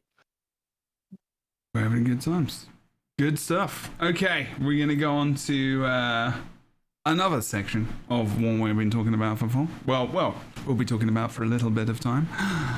What is one of your... Now, we've talked about Steam. Does anyone have any more comments? Or I will give you one comment about the charts, which is a good way of having a look and seeing where games are on the grand scale of things in terms of, how many people are playing right now. So right now, about 37 minutes ago, 5,626 people on Steam alone. 24-hour peak, 5,626. That number has gone up by at least 1,500 since Tuesday. So we have seen an upward turn before the weekend. The weekend is just starting in the US. Yeah. So that is going to be huge, and after this weekend, this is probably going to be the time when we see the most people play. We'll see for a bit of time, unless they do promotions and other things. Sorry, and we also probably have more people coming back to their individual launch versions, client versions of the game, where maybe people don't want to create a new character. They're just like, oh yeah, I was playing Guild Wars 2, I want to go get my birthday gifts or something, or touch back where I left off. So I imagine we have even more people playing than that number. That's it. That's true. I do wonder how much that, because it's concurrent players currently in game. That's the 6,000 number. I wonder what that actually means for people downloading the game, because that's got to be 4 times, 5 times that at least of people actually downloaded the game. Because there's no way everybody who got it is now playing at the same time. You always look at concurrent. Concurrent is the important number. Downloads doesn't matter, because it's especially because it's free to play. Like if you had a number for the amount of people who have downloaded, or have purchased. I understand what you're saying, but at the same time, I feel like Guild Wars 2 is like that kind of game that, in my opinion, if you play it, you're hooked. So if they download it and then they eventually play it, hopefully. Yeah, no, I agree with that. And I mean, I guess I'll tuck this into this topic really fast because we're going to be talking about the 10-year anniversary moving forward. But we have also seen in tandem with this such a brilliant move from ArenaNet, which was to enable these drops. And not only that, but to celebrate, monopolize this high visibility time, this much requested thing, these changes, this, upcoming content and future expansion that we know is on the horizon. This week has been a phenomenal week on Twitch for Guild Wars 2. I mean, to a degree that I have actually always found that there were pretty steady possibilities in the listing here for Guild Wars 2, but this week has been ridiculous. It's been mind-blowing. I have seen so many people, myself included, just have massive viewership. We were up on release day, right? With Steam release day, they had some front page slots. There were some streamers that were featured, but even so, they were up there like 50K. They were right there with Destiny 2 and all of their new season announcement and official broadcasts. They were in the top streamed games on Twitch. We've seen consistent amounts of viewership since then. I've seen more people even saying, oh, hey, this is on. Maybe I'll stream. Maybe I'll stream it. Maybe I'll do some Guild Wars 2. Like, it's honestly so cool. I've had people message me this week asking about Guild Wars 2, other creators. Hey, I'm thinking about it. Could I ask you some questions? Drops does have that attraction. It's true. That is true. It should. And as a creator trying to make a living, these kinds of things are things that are important because while they cannot solve every problem for you, content creation, visibility of games, promotional material of games, it is multifaceted, right? I have been saying for ages, I mean, Guild Wars 2 has this great partnership program. I've been able to work with them more directly than I've worked with almost any other game company. I've, it's incredible the amount of ways that they integrate and coordinate with people. Even just down to the giveaways we get to do for them regularly, right? All of those things are ways that as creators, we can feel some level of support. And to now also see this category just flourish on Twitch has been, I think for me at least, a real high point. It's been so beautiful to see because the game deserves to be seen. It's been so fun. And seeing new people just even get their eyes on the game because they're curious and ask questions is really thrilling. I am going through. You're so right. Like with the directory, I've been scrolling the whole time you've been talking. I am not at the end yet. I'm not at the. Oh wait, I just hit the end. But like, if you, the one good thing about this as well is that it can give you a little bit of, especially if you're a brand new streamer, like you could get. I mean, it's a bit difficult now, but like you could get like 5 or 6 viewers, which is for a brand new streamer is actually a massive deal. It will be actually interesting. Like, sorry, go for it. No, not to.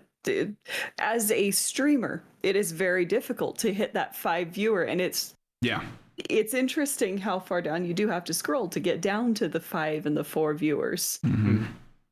It's kind of cool. And it's gone down a bit since the drop started going, because obviously a lot of people got their jobs and have started to not watching quite as much. It's gone down a little bit, but it's still like 10 times the usual viewership of these creators. It's about normal.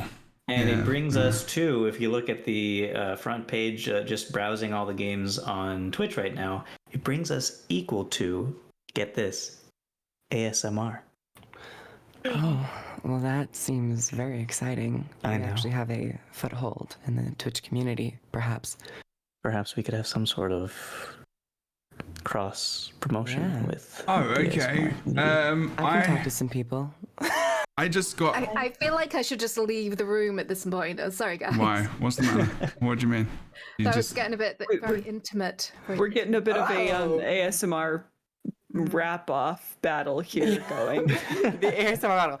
I can whisper better than you. I don't know about that. I am. If we've got a mod, I just got a message from Guild Wars 2 Twitch. If we have a mod in the channel, we're gonna raffle off some community chests, which are just were very kind enough to message me over. So we can't post them in the channel because of things like just because we have safety things. But like, actually, no, they can do that because they're allowed to. But they've just messaged me instead. So thank you to Rena from ArenaNet. Hey, thank you. And maybe we'll get some raffles going for people in the stream from some of our awesome and amazing mods who work very, very hard for me. I would appreciate that. But yeah, so that's gonna be something that might be happening in the channel. So keep your face locked on that while you're live. So awesome. Yes, everything you said, great stuff. Sorry, I was paying attention to that message. So I definitely was listening 100% of the time. We're going to go off soon. But yes, drops as well. Very good. They are very good. It will be interesting to see how much that changes the directory next week when we don't have drops. That's the big thing. And it depends, how often they have drops as a promotional thing. It costs a lot of money. Every week. You have to pay a lot of money. This is a system which is not cheap. It's not something where you can be like, let's just turn it on, everyone. It's not that at all. Like ZeniMax for ESO, they have it quite consistently, and you see the drop off. Like they go back down to a K viewers, 1,000 or so viewers, and then they jump back up to where we're at now on Guild Wars 2. That's gonna be an interesting thing, but that's okay because every so often we're still in the position where we're, like you said, front page. Like if you go and look in the browsed games, Guild Wars 2 is there. You know, that's cool, and that's an important thing, enough as it is. It's about raising the baseline, right? This is something that, again, we talked about this, I think, just recently, but it is even in content creation, as all of us know, but those who view may not know as much because we have a very different perspective as we create, right? But it is always about slowly, like you have breakthrough gains, and then you are slowly trying to bring that floor up, be that viewership, be that whatever, to where that becomes the consistent baseline. So when it comes to games wanting to build a directory in Twitch, we've even seen Final Fantasy XIV recently trying to do this by getting more hands-on. We've seen the great benefits in games like ESO, where they started working on that, and they have brought their active viewership, engagement on Twitch, visibility up through a lot of effort and community events and all sorts of things. Which has overall benefited the visibility and just constant, never-ending passive advertisement for this game, right? Not just a TV campaign that's out, but literally at any hour, I'm gonna, well, you know, like think about a commercial, right? If there's a commercial on TV, how many people are going to see that Kroof is commercial? smiling, and I know why Kroof is smiling, which is why I smiled at that moment. And I'm thinking it might be the same reason because of the char cap thing. But like, it just brought that into my mind. Cap. Sorry, the char cap. You know, the cap with the chars and all the things. I don't know. It was like, you don't remember the cab advert? It was the best advert in the history of. It's taxi ad. Sorry, you call it taxis. Oh, sorry, I keep forgetting. Saying, what? Cab. Well, yeah, I'm English. Well, but I thought you were saying char cap. I thought you were saying cap. I said char as like well, a but like the char hat. advert for SAP. Yes. And I just combined them. Sorry, I didn't mean to interrupt your thought. No, I you're was just fine. That is and has been for a very long time how advertising has been tackled, more regionally, more locally, more television, more spots, more specific things, right?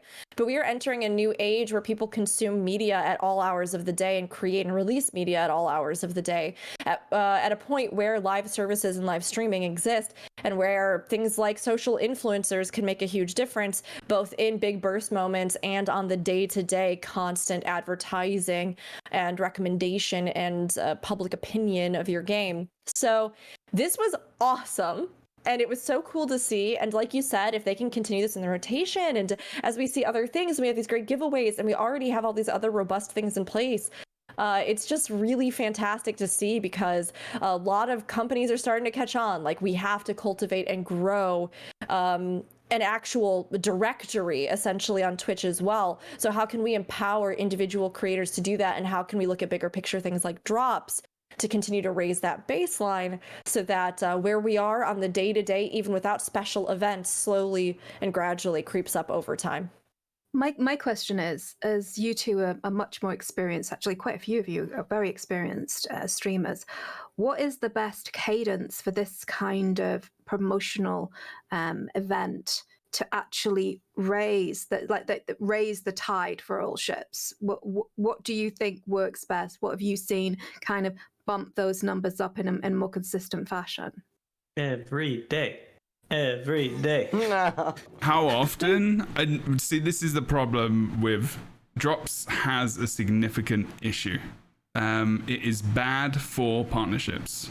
It's not good because they take it into account, and they basically, anytime they see you having a stream which is like based off of raids, for one. So one, if you're listening or watching, or if you're a streamer, this is a big important piece of information.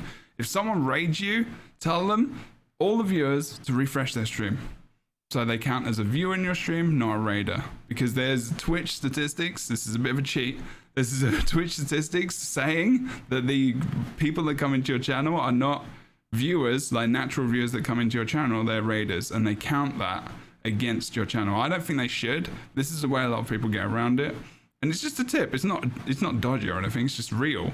And Twitch drops, they see when Twitch drops are on, and then they look at the stats of the rest of the channel. because if it's ESO creators, for example, I've been in this ethos for a long time. ESO, a lot of creators have had trouble to get partnered because they don't consider them getting it legitimately, because drops push your viewership up so much, and in this way. And it's, as unfair as it may seem, it makes some sense from Twitch's point of view, I guess, but like it's harsh.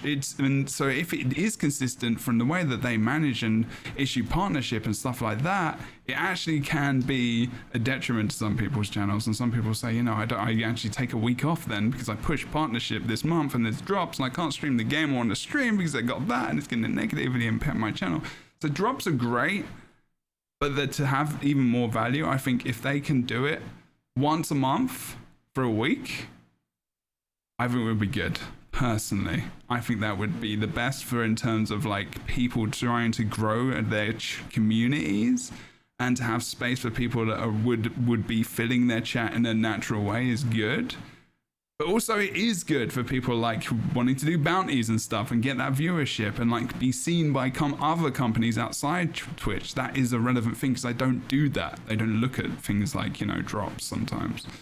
So there are the positive and negative things. Overall, it's been massively positive for Guild Wars 2, but there is a little warning I would put for creators when thinking about drops and whatnot, because there is this side of it which is unfortunate. I had no idea about any of that. Thank you very much. Not many people do, honestly, Harold. And a lot of people give me crap for telling people about that. But as a creator, as a streamer on Twitch, it's important people know. Because I know some good friends of mine have been rejected partnership-wise on Twitch because of that very reason, because of drops. Not that being a partner really means that much, to be fair. And you just get... So it really, it's up to you what you want to get, what your aims and goals. It's very interesting. In terms of the frequency, I don't have that much experience with the drop system, as I usually just stream Guild Wars 2. Mm-hmm. But from my perspective, I also think that it would be smart to, if not every month, because as you mentioned that it could be expensive, and this is something that they're testing the waters with, I would at least like to see it pop up around the same time as larger releases, like with Living Worlds, expansion releases, maybe even something for like the end of the year festive, we'll have a week of drops or something. So if not monthly, I would like to see it maybe tie up with those bigger releases, not only for players to come back and to find that interest with the drops, but also go, oh, there's new content in this game. There's story mode, improvements and extensions, and also maybe even strike missions. Oh, there's been an update to World vs. World. They're able to go check that out as well. So lining it up with the actual releases of the game, I think would also be smart, and I would expect them to, people are smart and good at their jobs. But yeah, if not monthly, around that cadence. Holidays. Would be nice. The holidays especially. Yeah, that's a good call. Because, as you're streaming a holiday event, it can get a little repetitive for one, but it is, because of that, it's such a great time to be talking more about the game. You're not doing story, you're not showing spoilers, you're not doing hard end game content where you have to focus. You're free and available to talk and ramble, and so that's when you draw in all the people with the drops and the people who are only casually at the moment interested in the game, but they want the free stuff, and so they stick around and you talk and you get them interested. I mean, you'd think that they're going to have to do it a number of times in order to correlate. You can't really ascertain very much from a single data set, right? So you need a cluster of these things happening at different points in time so that they can actually ascertain when it's most beneficial to do it. But yeah, I just love the game. I want more people to play it. I think it's a genuinely positive experience in my life as a human being, not just as a gamer. And I desperately want people to get in there, because I feel like it has always been deeply underestimated and doesn't get enough love. I say this all the time. I'm sorry to be repetitive, but I really think it's true. And I'm so happy that they're doing things now to kind of introduce it to a gaming community of MMO players who are desperate for new experiences. Fair play. Everyone in chat right now watching and listening who is live, !ticket space 1 to enter for the community chest giveaway. There's a giveaway going on. Given to us by ArenaNet, sponsored by ArenaNet, etc., etc. All of those words, hashtag ad. You know, just say it, or just in case. It's just a good time. Yes, very true. And on that note, and Kroof, absolutely agree. They're the best times to bring in drops. Absolutely, 100%.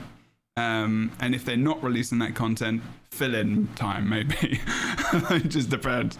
Like, even if there's a big balance patch, you know, like just, you know, you can pop them on for a couple. It doesn't have to be a week campaign. I have no idea how much it costs, or if it's a contract or whatever. Like, that is information I have no idea upon. So you've got to weigh it up, you know. Is it worth ingesting 30,000 viewers into your directory? I think that's pretty good. Even if you're just trying to get 10 transmutation charges or an outfit, because the value actually, you know, is around like $10, $15 probably ish. Maybe a little bit less, but that's still good. And people just go around collecting things. Does anyone else do this? I do. I go to games which I never play where they got drops, and I just go there and I collect things just in case I'm going to play it in the future. I'm not even joking. There is a whole community around collecting drops. I'm not even joking. Yeah, absolutely, because it's free. Like, if you go on Twitch Prime as well, collect games that you've never played before. I'm never going to play them, but I've got them. Just in case one day I go randomly want to play. Jim goes on holiday to Wales and buys a skipping rope. I don't know. You're the gamer equivalent of those women who like gather all those coupons from like old magazines and stuff and go to the supermarket just in case. I've just been a student again. Okay, I'm there. I've been there for 3 years. You know, if I can get 10 cents off a bottle of Tide, I'm gonna do it. Damn. Okay, sorry. Don't judge my student ways. I feel bad. Don't judge me. I don't. I'm fine about it. Okay, so we're gonna go. I don't have to do that anymore. Well, I do have to for a little bit. Yes, keep going into the giveaway, peeps. Pay attention to chat. We're gonna have a couple of those going off. So, favorite moment from Guild Wars 2 in the past 10 years. What has been one of your favorite things to do in the game? One of your favorite things you've done? It doesn't have to be specifically with the game.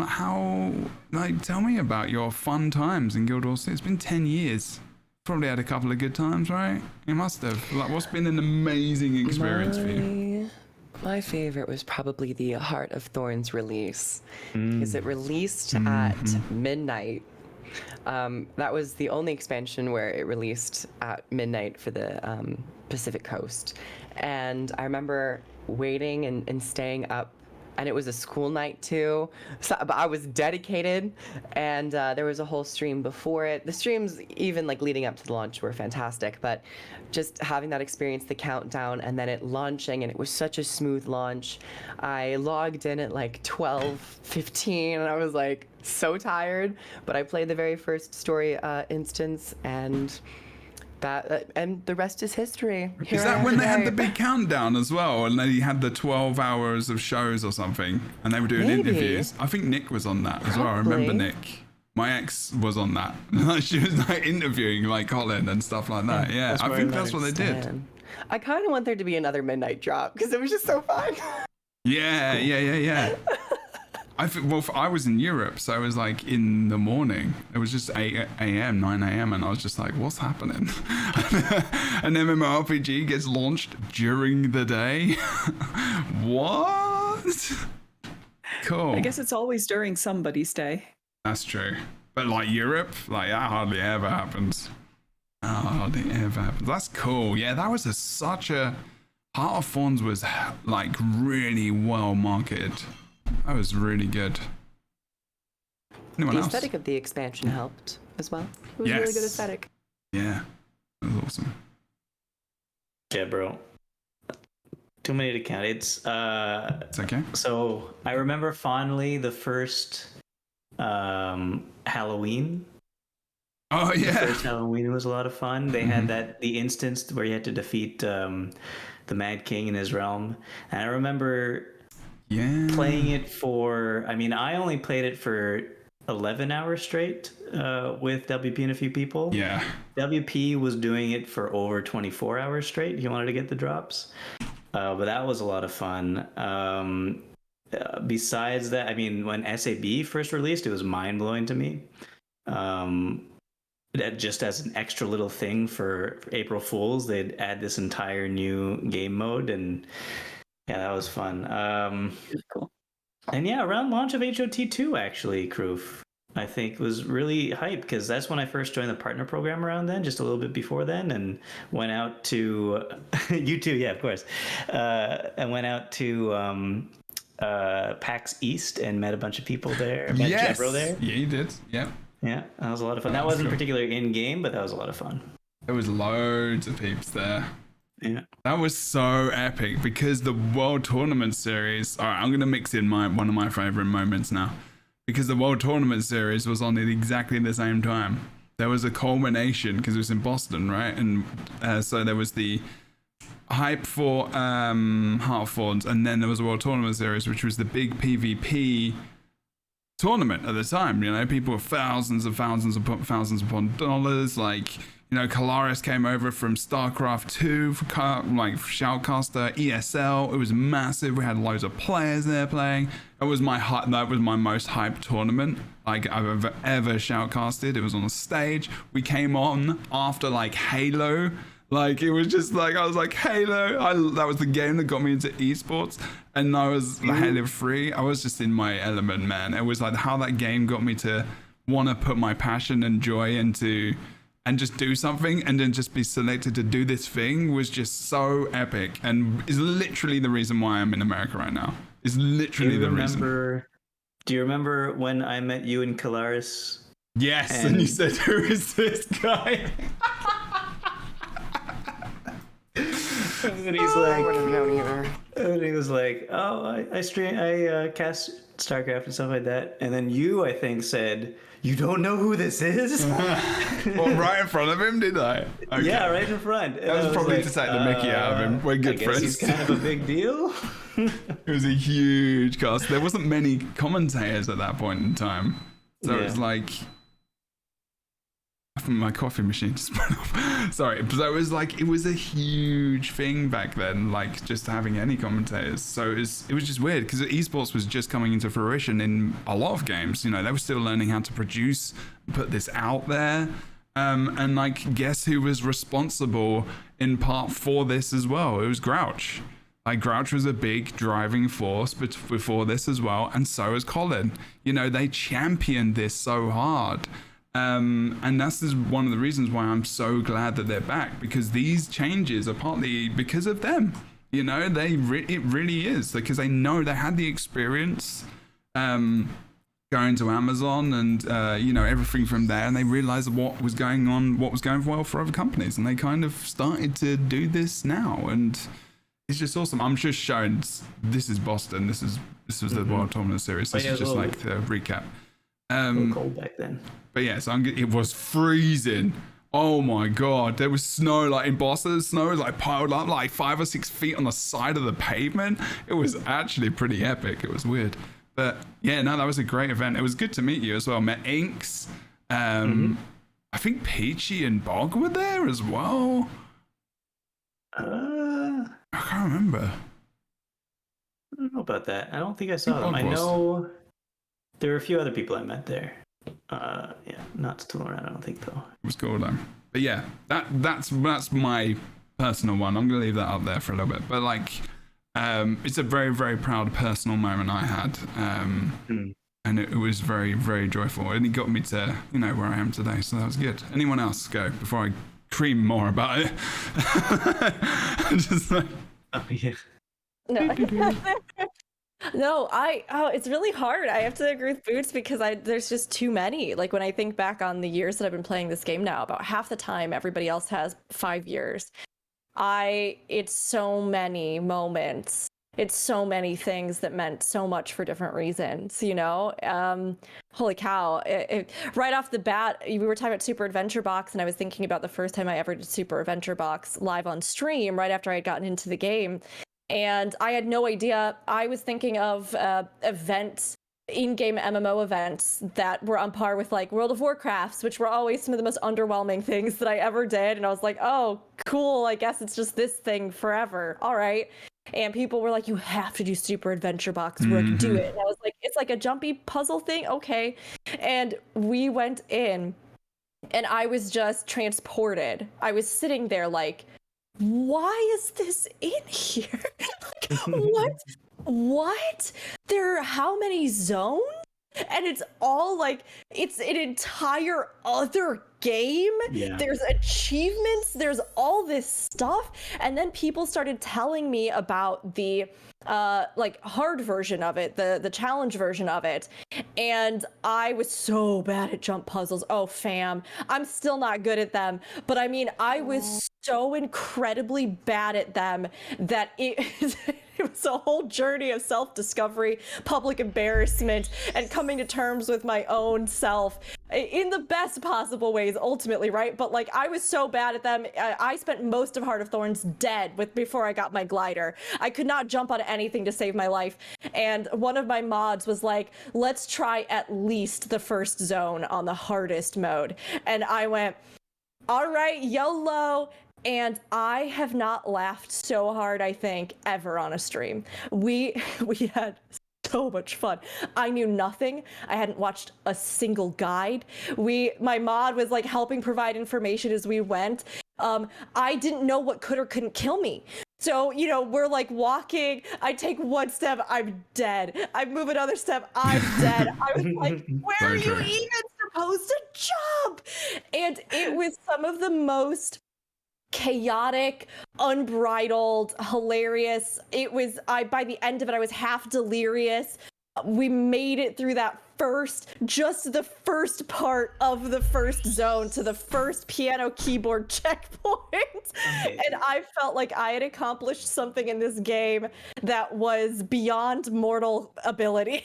You did. Hard work. You did. It was so fun. And I mean, since then, it's just been so many of those moments. We went on to do Mad King's Tower. I was still terrible at it. It was the first year I'd ever played the game, and we did it. And again, it was so fun. Memories upon memories. A couple years ago for my birthday, one of our raid leads crafted Twilight for me. But then on stream, revealed it in a role-playing quest. And so they sent me mail and they were like, we have a quest for you. Will you accept it? There's a legendary relic. And they had plotted out this whole thing where we went to these different NPCs and we went down into the catacombs and we got things from the ghosts and we had a whole party and we were all role playing. And it was so fun. I need to try and do more of that because it's still in my mind. I was like, I have never had somebody do something so out of the way kind for me. And so many of my moments and memories in Guild Wars 2 have led me to that. Oh God, I'm getting emotional. Just thinking Absolutely. Yes, please do it. They're We welcome. need tears. Give me tears. Give me joy. These moments where people have played the game with me, all of you on the podcast even. Yes. My God, I'm so grateful I found this game. Because there have been so many moments over the years where I've thought, I can't believe this game went this extra mile, be it in representation.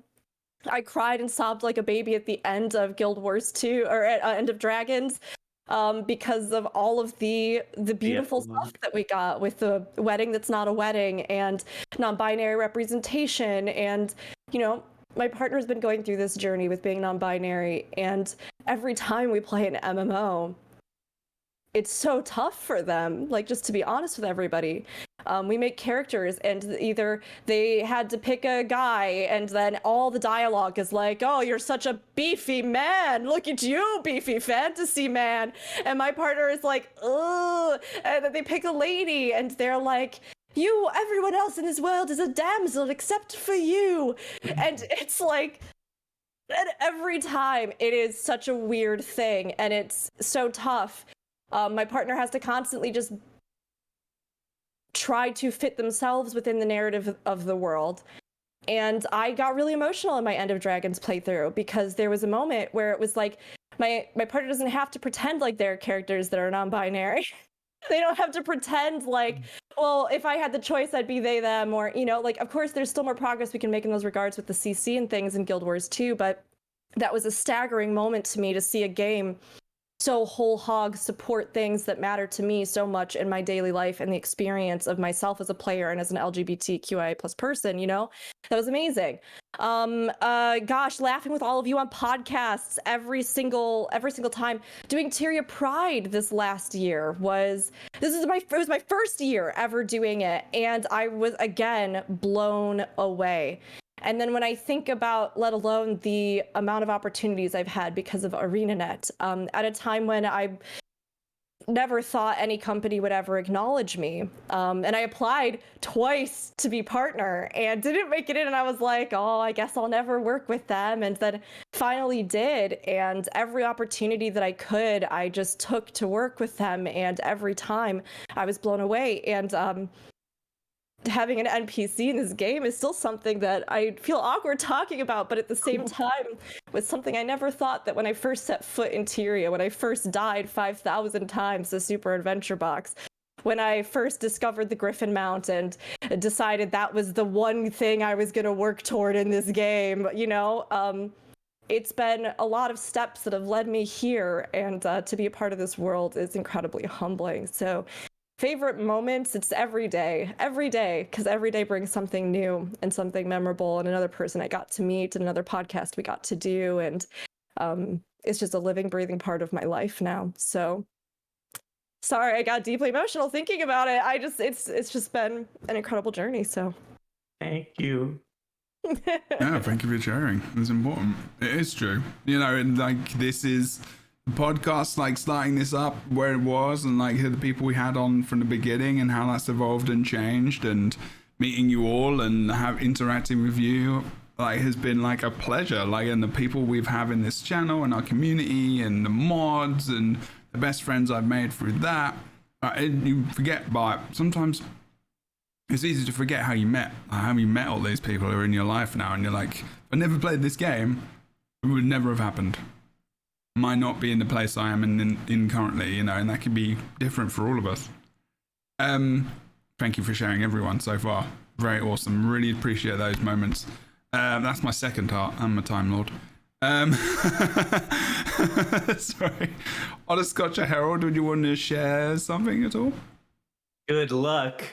Good luck. No. In the last 10 years, like moments like you've enjoyed in the game or how the game's affected you, like feel free to share away. Well, I did my homework because I did read the show notes, so I actually do have a couple Oh, you're not of Boots. things. Okay. I mean, Damn. I made It's the true. emote, by the way. Shots fired. You're also not Boots, so you know, I'll get that how you will. Good new about. So I too was there in Lion's Arch when the poor lion fountain started to just disintegrate under the pressure of the Mad King about to burst out of it, which I thought was amazing. And also, I want to thank the devs for, I mean, I know I bitch and moan about New LA because I'm not a fan of it, but they blew up an entire city. It was amazing, and the aftermath of it was amazing, and the stories and the tragedies and the little joys. It was just brilliant. My first ever video was like a role playing piece about the deaths in the city. It was amazing. For Lion's Arch. What was it called? Battle for Lion's Arch. Yeah. Right. Okay. I'm getting the video ready. I want to show it. It was. Yeah, I mean, look at that! Holy shirt balls! It was absolutely amazing being there, and I'm only sad that new players don't get to experience that because that was just perfect. I loved Balthazar. Sorry, spoilers. What? Spoilers. We've already said spoilers during this. Okay. I loved Balthazar killing us. He was such a bar stool. I was so and he was like a cat playing with his food, and it was great. And this is going to sound deeply strange, but I really enjoyed it when they killed Aureen. Okay, Okay, slightly different. You. Okay. Yeah, that's fair. Because I cared. I was deeply. Yes. It fucked with me. I mean, and as personally, being a little bit of a sadist, I would have liked them to draw it out a bit more. And I had like lots of ideas of how they could have done that after it, but it was brilliant. They weren't afraid. They kicked us right in the short and curlies, and it was wonderful. I really giggling. I really loved it. I've never heard that one before. Short and curly. That's a very British thing. Yeah. So yeah, and I love one of the main things I love about this game, right from the inception, right from vanilla, they've had LGBT plus representation with Keith and Fowland, and right through to a gay couple leading us into the next expansion. I love it. We need this in our lives. There's so much darkness out there in the world. This is like a lovely, welcoming beacon of kind of support and love and representation. We love you. Come to us. Yeah. Also, I've met one fantastic people in the game, and so there's a dwarven dungeon whereby in Path of Fire where you can go down and you can look all the different skins and things like that. And it was one of the first times I'd actually gone in game talking to my community in my guild, because I'm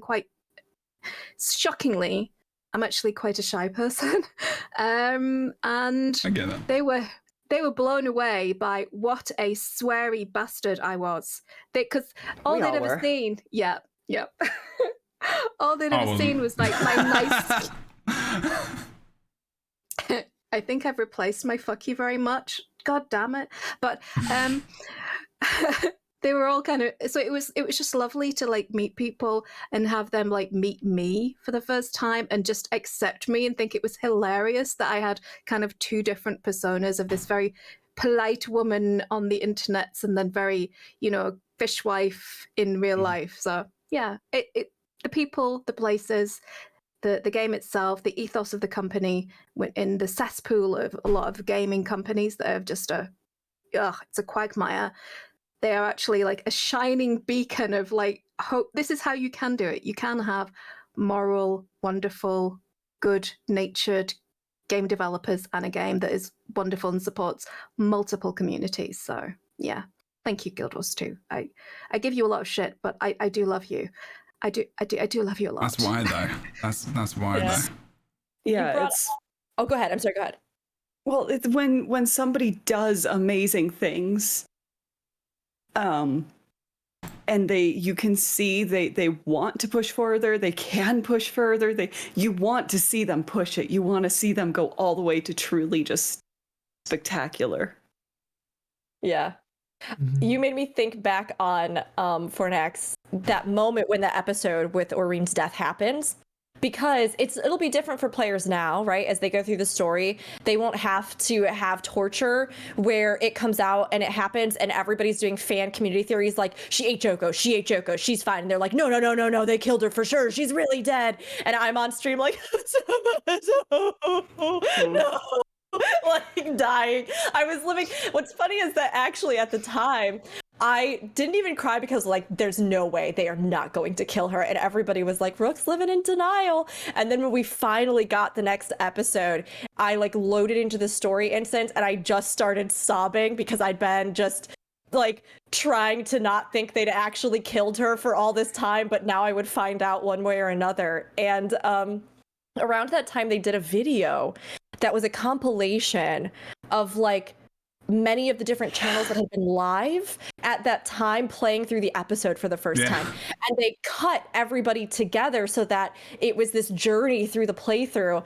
And that video still stands out in my mind because it was one of the moments in the time as a content creator in Guild Wars 2 that I felt like we were all experiencing something as a community, creators, players. We were all in this moment of time together. And I think I rewatched that video like 20 times because I just loved seeing how every single person had in like one big thing reacted. Not just like, I watched their playthrough and then their playthrough, but actually seeing this cut where all of us were kind of experiencing this emotional moment together, I loved that for some reason. I need to go find that again. It was good. Yeah. I remember also, yeah, some of the other mind-blowing things. Do you guys remember? So Dry Top has that area where there's a ley line in it, right? Underground. Yes. So they do this in the game every so often, not all the time, but like things, you know, with in Living World Season 1 where they change little things in the world in anticipation for patches. Like the, you know, in Lake Keswick's Hills, the Lake Keswick's having the invisible wall before the tower gets revealed and all that stuff. For a week, we were like, what's going on? We can't get into the lake anymore. But it's not even huge things like that. It was little things. And I think that was one of the really interesting things that I loved about the game. One of the mind-blowing things to me was when the ley line in Dry Top was going at a certain speed. For some reason, when I was doing the original story, I had it recorded, and I remember how fast it was going. And then after there was a surge in the ley lines, because I think it was after we killed Mordremoth, the ley line was thicker, faster, and stronger. And they didn't tell anybody that they're I hear. No, but like it was actually going a lot faster. It was going a lot faster, and it's going a lot faster as well. They don't tell anybody in like patch notes or anything that this is what's happening. It's just a detail that they added to the game because to the world, because it happened in the world and it's changing the world. And and if you only pay attention really quick, really closely, you'll see it, but otherwise you'll miss it. And I just find that really interesting. So what's your preference? Thicker or thinner? Oh, faster. Faster, all of them. Yeah. It's good to know. Thank you. I appreciate that. Wait, what?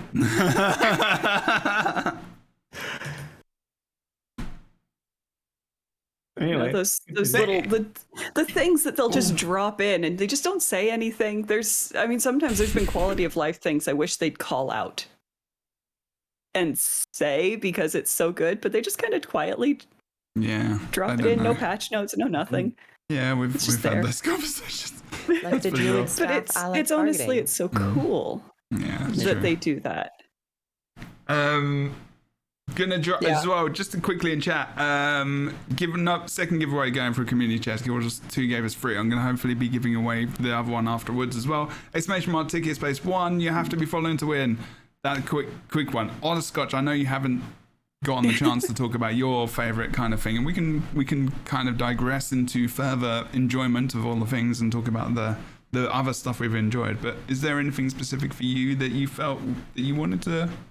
There's a couple of things. I mean, they've all been touched on already by you guys, because it's the community, for one thing, is really where all of my best memories come from.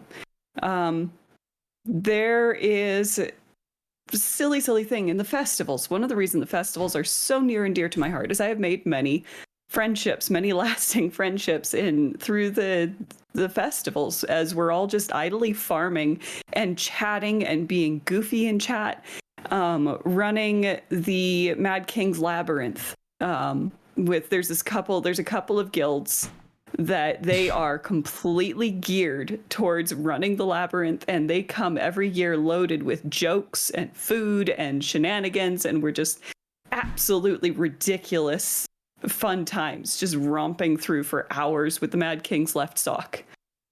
And it's just so good. Wait, is that the guild? And that is the character's name. The guild is the Mad King's Laundry. Okay. And their tag is sock, and the guild leader is the Mad King's left sock.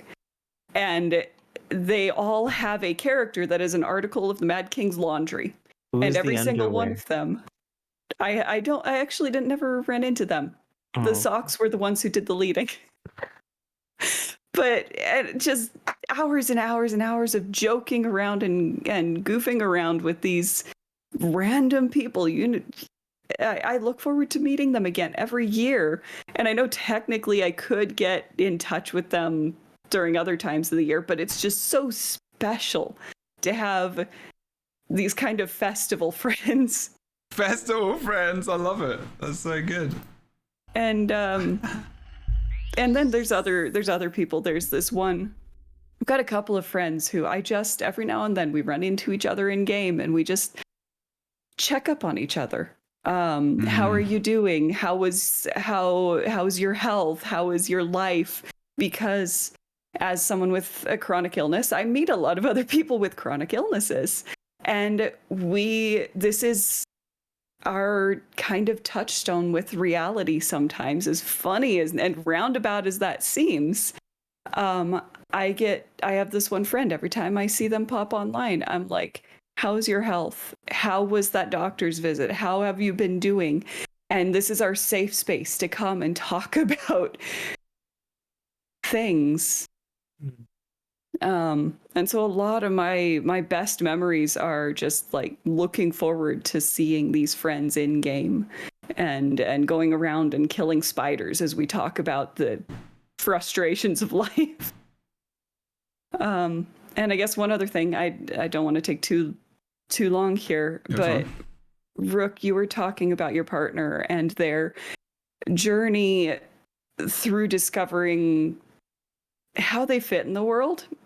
And I have to say, one of the reasons that Guild Wars has been so safe for me is they do two things with their character create. One, if you pay attention through your personal story and through the way they talk about your character, and this may simply be a carryover because they can only voice act so much, they can only pay for so many lines, but they so rarely use pronouns. And it is so freeing and so comforting. You're always the commander or the hero or the this or the that. There's no, I can make a character that looks non-binary. I can make a character that behaves non-binary. They just address me. And it took me 7-8 years of playing this game before I realized that was something that was so safe and freeing and comforting. And when in the Forge in Thunderhead Peaks, we meet that Norn that is non-binary. People who know me know I am emotionally constipated. I don't show emotion well. I almost cried on camera. Like, those moments are so meaningful, and to somebody who hasn't been through those, you can look from the outside and you can see how cool and important and special it is. But when you run into Timey, who is Timey despite her illnesses, and you run into a character that shares some not just defining characteristic of yourself, but something that has caused so much pain and discomfort and unsettlement for you and those around you because of people around you, and you step into this world where you just exist. It's not even a matter of being accepted. You just are there. Yeah. And it's representation matters. It's so good. It's just so comforting, and it's why I keep going back whenever I'm struggling, whenever I just can't face today. I'll play more Guild Wars than I really should. I feel like we all kind of do that sometimes. Yeah. That was very, very awesome to share. Thank you. Seriously. That is awesome. Go on, sorry, Rick. We love you, Honor. Yes, You're cute. absolutely. We love you.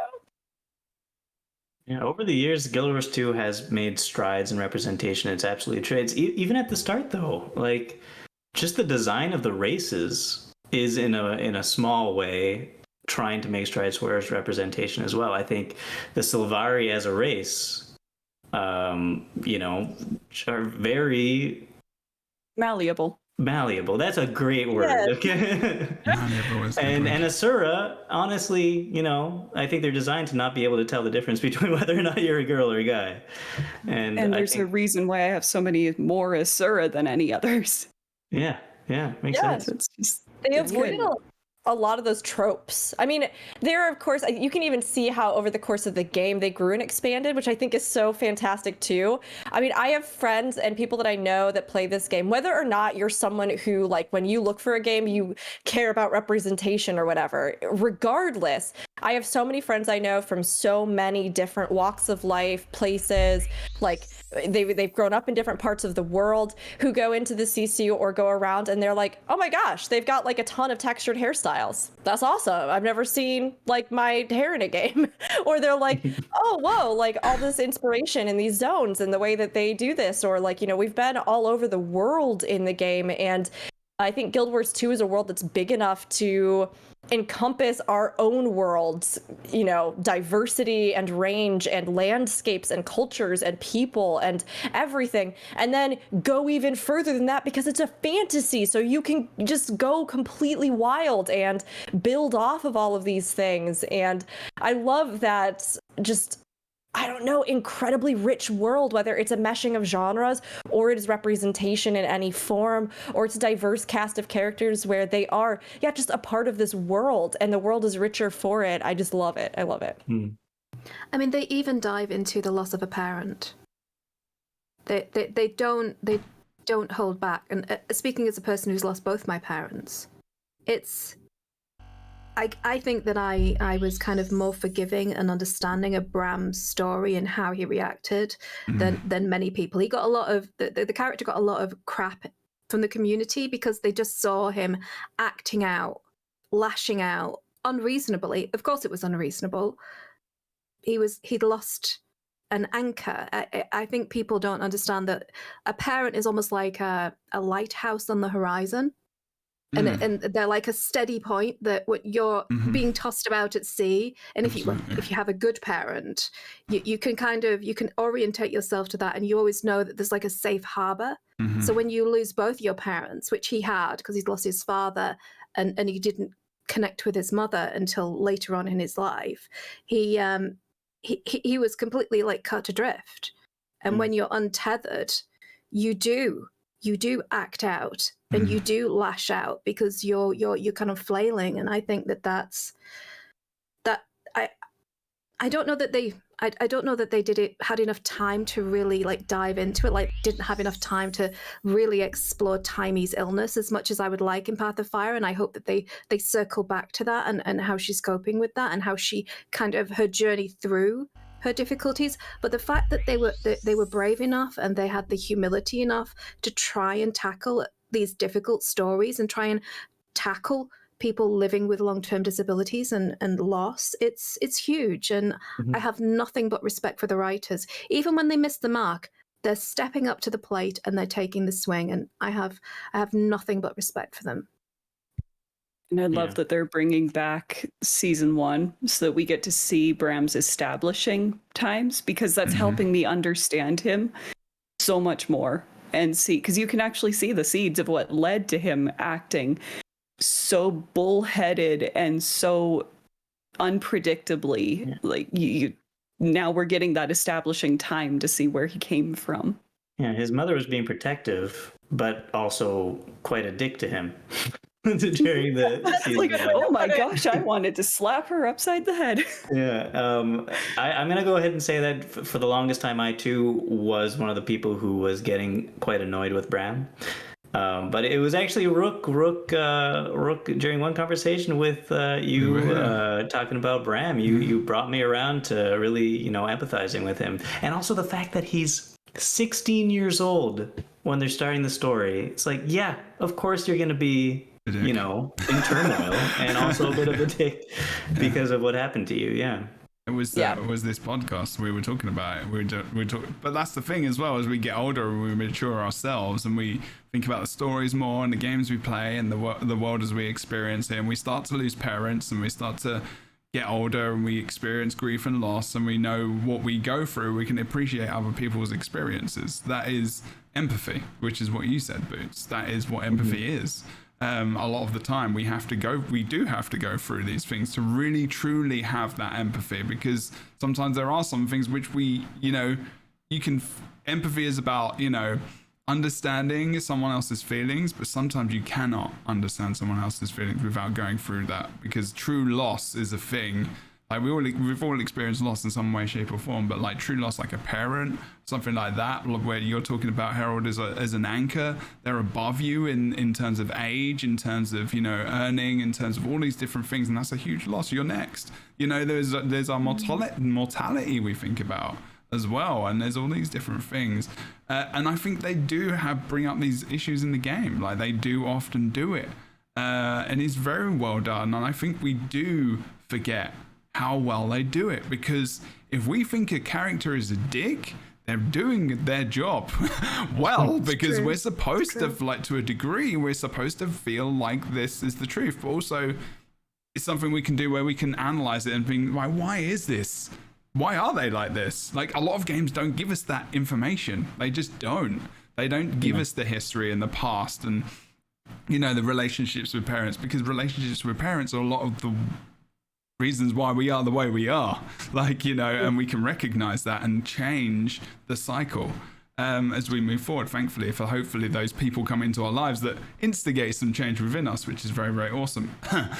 Lots of people in my community have made important changes to my life, thank you very much, as well as people here, but it is amazing how they do think about mental health. I will say that is something that I think is very awesome, and they do champion mental health, LGBTQIA plus community and stuff like that as well. But like mental health in the game is something they do think about. It is there. The themes are running everywhere, and there's too much to really.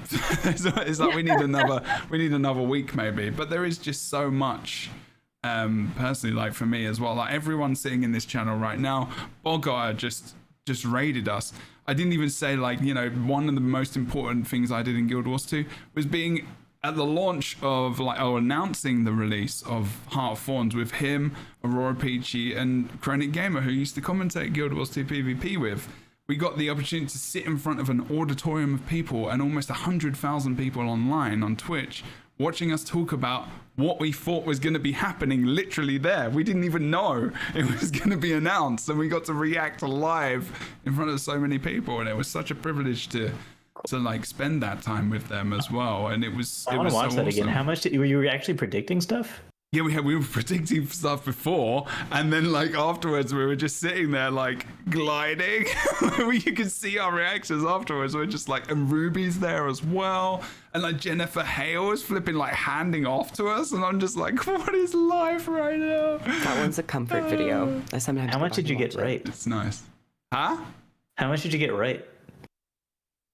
I don't know. I don't remember. Right, you were it's going to be an expansion. I think we were we're sure general it was going to idea. be. Yeah. But we had no clue as to what the content would be, because then it was the ramp up, you were talking about, Boots, with the invites and doing things, and then going to arena. Some people went to arena in America. I went to Brighton in the UK, which is where their office is, but devs came over from America. There was Jessica from World v World, there was Steve who's from marketing, there was some other really old school devs who aren't there anymore, and they got to interview us. We got to play the game, met WP, met a ton of German creators, met and we all just hung out and talked about Guild Wars 2 while having dinner. Do you know what I mean? It was just really flipping wholesome, awesome experience. And continue to have these, and especially I'm so all of you coming on here, this is a lot of time. I understand that this is my Twitch channel, this is my channel, okay, and you are all here in your own time, a lot of the time, for hours and hours upon hours, and You do it for free. I don't pay anyone. Like, you know, I really do. I You can't. love to remind us of that. I'm sorry about that. I cannot express my thanks more than like for the amount of time and effort that everyone takes to come and be part of this, because it's something I've always wanted to do. Like a solid podcast with awesome, wholesome, good people, and I've had to turn this community around from a place that came from like, you know, very heavily white privileged male toxicity and PvP that was just, you know, it was not a place that was not me. That was just something else. And we had this core group of awesome people and our mods and like everyone has just influenced and changed it and turned it around into something which I'm really proud of. And it's because of Guild Wars 2 and how awesome everyone here is and sharing the people that you care about as well. Now I'm gonna get emotional randomly, but like, you know, it's just awesome. Like, it really cannot explain how much my life changed. Like, from a fucking game. You know, I met my ex-wife through this game. This is why I'm in America. I'm literally here because of this damn game, man. Like, it's ridiculous how much a game can change so much. And 10 years is like, there's gonna be another 10, and like I forget that a lot of the time. Like, you know, I graduated from school, and the people that were in the crowd were people who developed the damn game. You know, they were my friends, and I was like, I met these people and they were awesome. It's not some random flex, by the way, because they're just my friends. You know, they're just people I talk to every day like anyone else. And that's how it always meant to me. I just wanted to add that because I don't feel like I gave myself justice earlier. But it's wonderful to hear all the experiences, and I appreciate the emotions, the feelings, the honesty, the genuineness, the authenticity as well that you all bring to this podcast. And I know, Rick, I think you wanted to say something and you may have forgotten about it by now. The thing lit up earlier. I don't know if you banged the thing by accident, but like, if anyone else wants to talk, I've been talking for a bit. I need some water. Go ahead. You know what? Fordex, you go. I wanted to thank each and every one of you here, because I'm not a natural Twitch streamer. I'm quite terrified. I've done it a few times, but you have brought me on this podcast. You have invited me here. You have made me feel incredibly welcome, even as I take the piss out of you ruthlessly, and I appreciate that. And you've just been lovely. It's a very different experience being a creator on YouTube to being a creator here. This is more of a community, and I finally kind of feel like I'm part of the Guild Wars 2 creators community thanks to you guys. So I love you all so much. You've all just been wonderful. Kroof, you're lovely.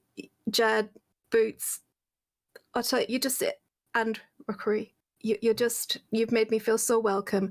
I'm so appreciative. Thank you all so very much. Thank you. Genuine. That's so sweet, Fordex. I have like actual thoughts and feelings on that, but for a second I did think you were just going to be like Kroof. I was just gonna drop you. Just Kroof, like just Kroof. She did. Kroof, would you like to give a speech now? And like how?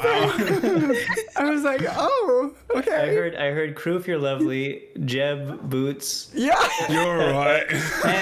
And Rook. But Outtro as well. With a compliment. I'm gonna say I love that so much. Outtro is someone who I like, who was recommended. I was asking for people like who I wanted to fill some spots for the podcast and have some different people. And Rookery was someone who recommended Outtro. Outtro is someone that I knew already before and was on our list, but I wasn't I needed to like, you know, talk to them and not everything else. So whenever I have anyone on the podcast, I always ask like the core kind of people who come on often. And you know, Outtro is one of those people. And at first, and I hope you don't mind me sharing this kind of little story, which you don't know I'm going to say probably, so it doesn't matter. No, like I can't approve either way. But wasn't, you know, it was a bit nervous before, like honestly, and I think a lot of people are. And has, even from day one, like when you came onto this show, you gave us so much awesome of you, of like your experiences, and you added to the conversation. That's what I want from a podcaster person. That's what I want from a guest. Every single time, I want them to add to what we're talking about. It doesn't And matter not if we derail agree. the conversation. Yes. Okay. So I want them to You add. can't You're have that. still on the show every week, Bruce. There's a reason you're here. But like Otter Scotch like came in, and like with all of our guests, we've been so lucky to just have many people. But I've really been impressed with how you came into a space where we've all had our, we've all got a lot of YouTube content, subscribers, Twitch followings. Like we're doing this consistently, and I know, and you've talked about, you do it once a week or so, and it's something which is, it's something you do, but it feels like it's an enjoying thing. Like it's something you do on the side kind of thing. And like to be in that place where you come into it with other creators and do equally as much as we do, like, your knowledge and your advocation as well for the community you're part of is I admire that so much about you. So I really do appreciate, like, I don't know why I'm getting randomly upset. I'm sorry, I really do appreciate when people bring their stories on here, because it's not easy to do. It really isn't, and I really appreciate all of you doing that. And when I ask about your pronouns, like every single time, like I'm just making sure that they're okay. I'm making sure that I'm doing the right things by you. I don't know why I'm fucking getting upset. Because Can I make I Jebro don't cry know. more? Jebro, can I make you cry more now? No. Do it. No, you won't. You'll make I don't me want cry. Do it. Okay. Is it all right if I do that? Sure. Are you in place to accept it? Okay. Since we're talking about Guild Wars 2 and the journeys that we've all taken and 10 years of it, and the relationships both to all of you watching and to all of us here. I just want to say, Jeb, like, you're over here talking about how you're grateful that everybody is here, that they contribute, and that you don't want to mess it up, or that you might feel a great pressure in that regard to do a lot of things and be a lot of things in your life. But I was so nervous the first time I ever met you. And this is one of my favorite memories in Guild Wars 2 as well. We met, was it technically at the Extra Life first, or was it I think it at was. West event? I don't know actually. I think it was the PAX West thing, because the other thing's in like November. Yeah, I was so nervous, and I was nervous the whole weekend because I'd never done anything official ever for anything, and I wanted to be cool and I wanted to not be a weirdo, but the weirdo part was never going to disappear. Yeah. And you like swept me up in this moment. Like I walked up to Jebro at the event, whatever, and Jebro's just like, "Oh, we're doing hey, we're gonna go eat dinner with the..." This is exactly how you sound. "We're gonna go eat dinner now with the devs, so come on." And Obi was there, and Obi bought me this adorable quagga, Obi in the chat, and I was over there like sweaty palms, just like, "Rook, don't mess this up. Like, don't say something that they're gonna all hate you," or like, I sat there picking off of my plate at dinner. But from that moment, from then on out, Jeb, like, you have said yourself in this podcast that you oftentimes give yourself the least amount of credit, I think, and that's something that you've been working on.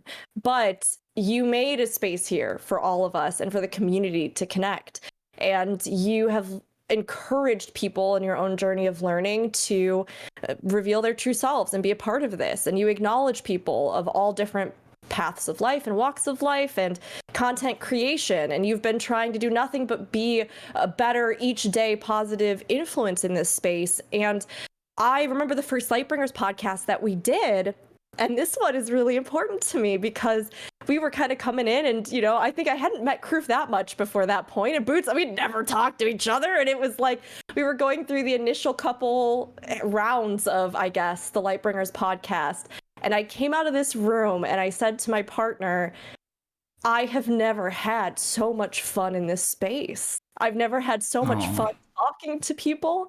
I've never felt so happy to be in a place, in a moment with everyone. And ever since then, getting to meet all of you, and Otter, having you on the podcast, you were talking, and Fornex is talking about feeling comfortable in this space. I think that's something we've all created together. But Jeb, you, not that you can't do anything wrong ever, but also acknowledge the incredibly good things that you have done and the incredibly good influence that you've had on all of us, and you brought us together. And like, you put a lot more effort into that than people realize. And in the conversations that we've had and that I've had with many of you who are here on the podcast, I have found that Guild Wars 2 is full of some of the most remarkable people that I am genuinely, in any way, shape, or form, be it for a podcast for once a week, be it for a moment on stream together, be it for friendships that we've formed with, I feel like I could call many of you friends now, and if you don't want to call me that, that's fine. It's all right.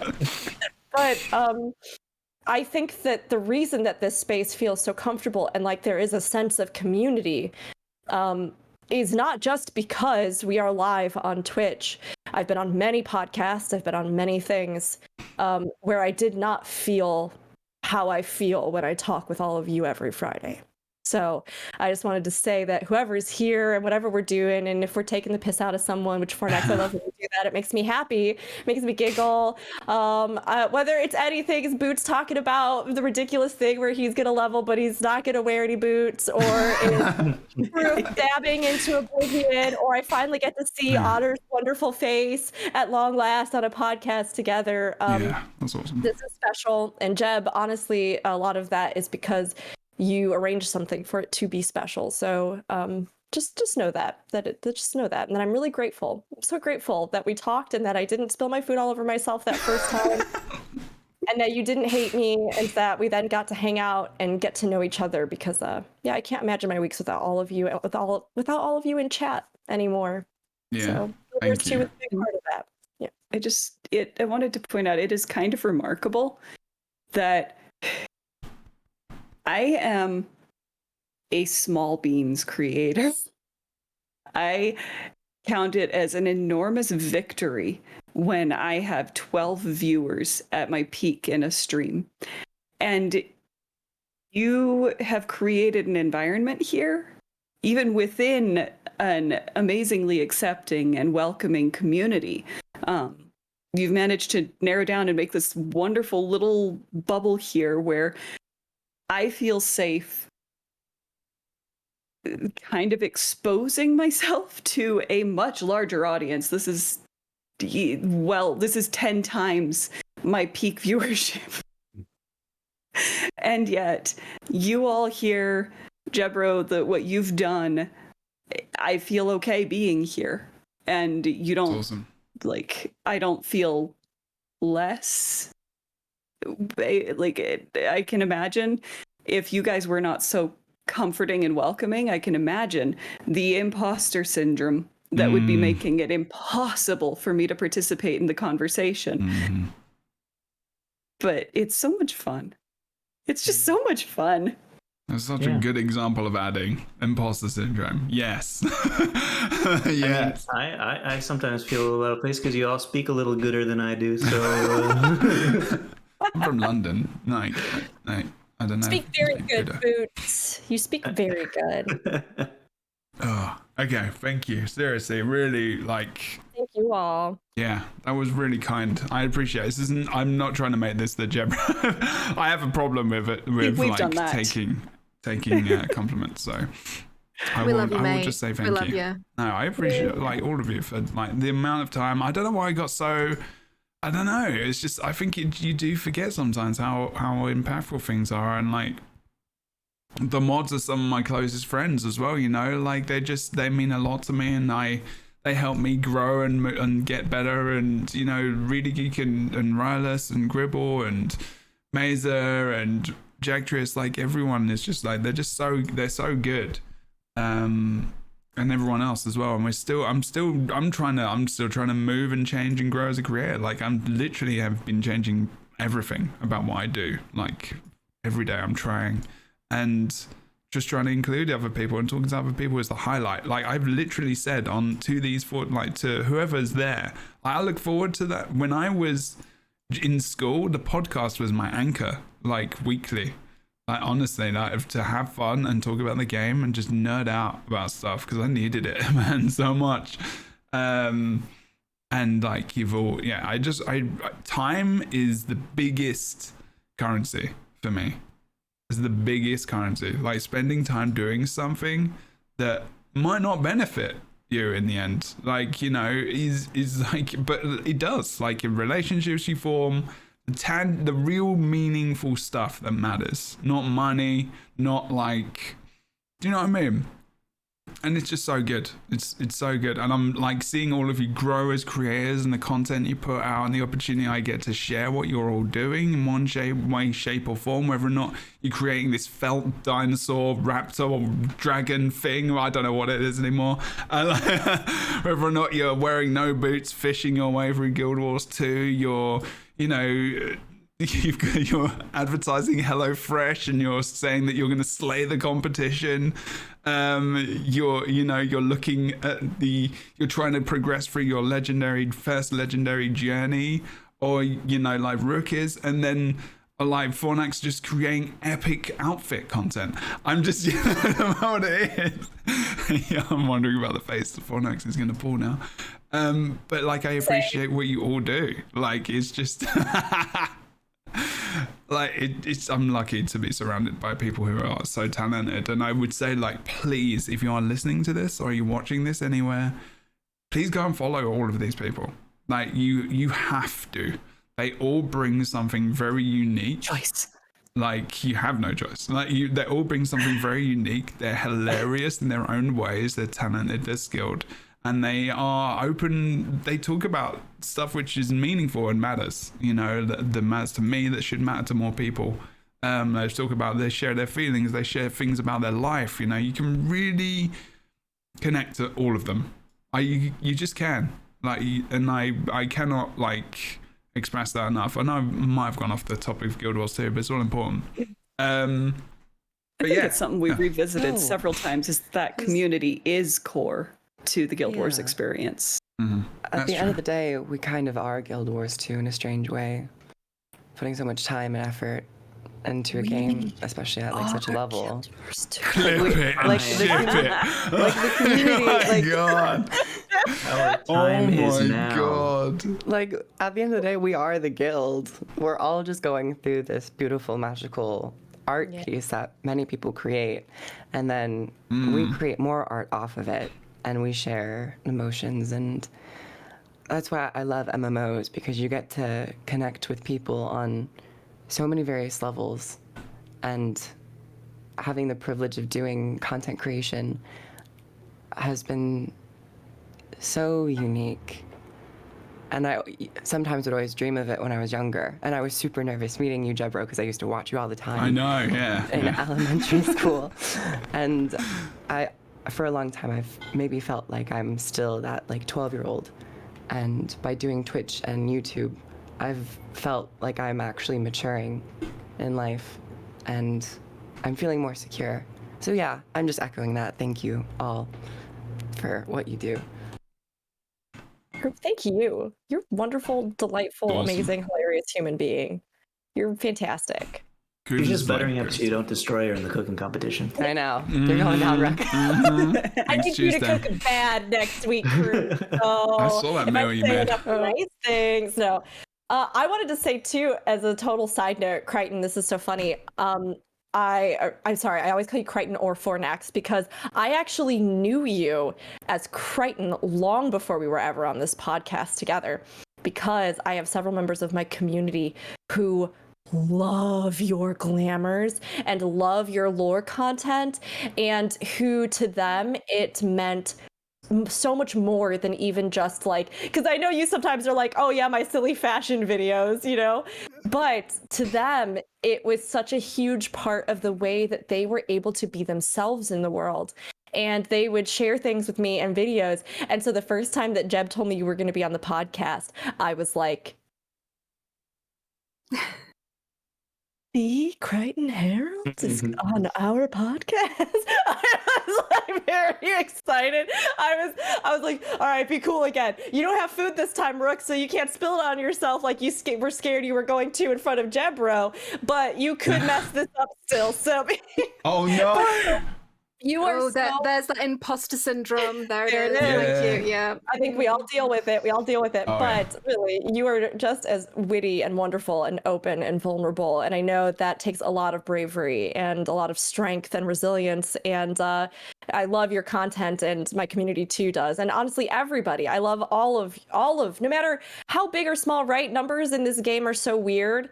And sometimes even as viewers, I think that for all of you who've been listening or watching or watching. New words. Good I one. love it. New one. I am here for the new word inventions. Dude, what was that where you were saying that we all speak so much gooder than you? Yeah. Amazing. Doing it every day. Yeah. It's a perfectly cromulent word. I think it really is what Kroof said.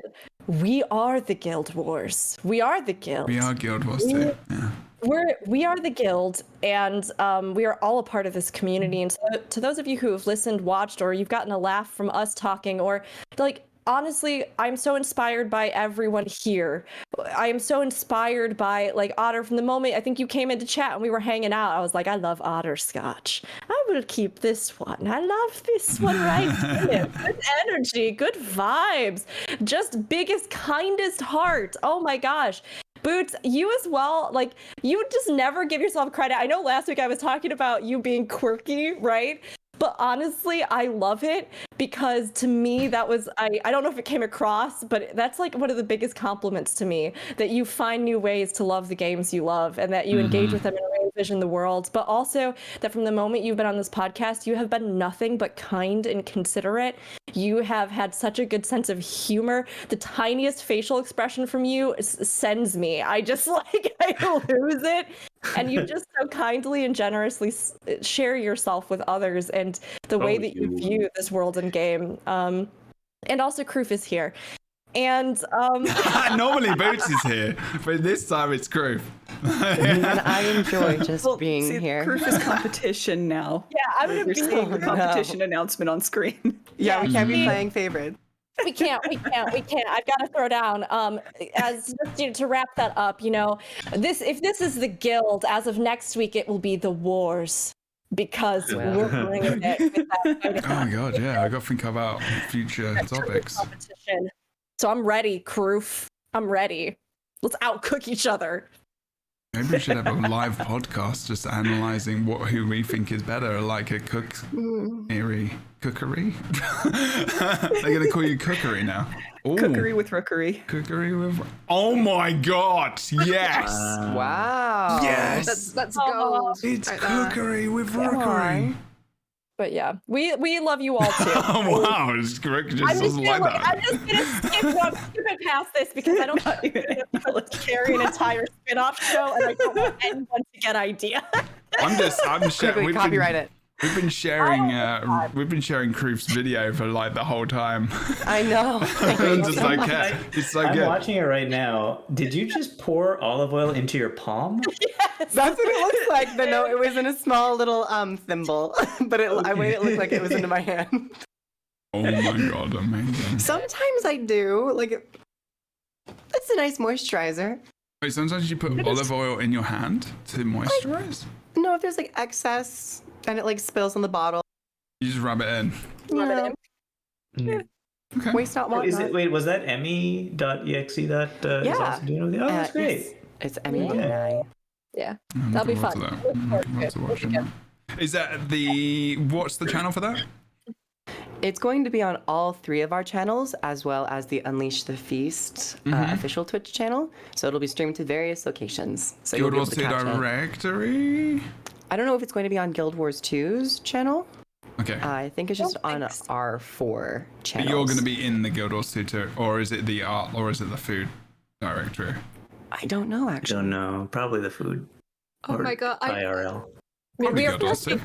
The Vogue I know. pose that you do is just Amazing. It's camp. I was like, let's make this a little campy. They said Superb. the prompt was like, you can have a video and infuse your personality. And I was like, You sure Okay. did. Yeah, oh, absolutely. That's did. Kroof all over. That is Kroof. Like even like that, like the He's just Kroofed all over creativity, that the video. editing. Kroof is all in there. It's all up on that.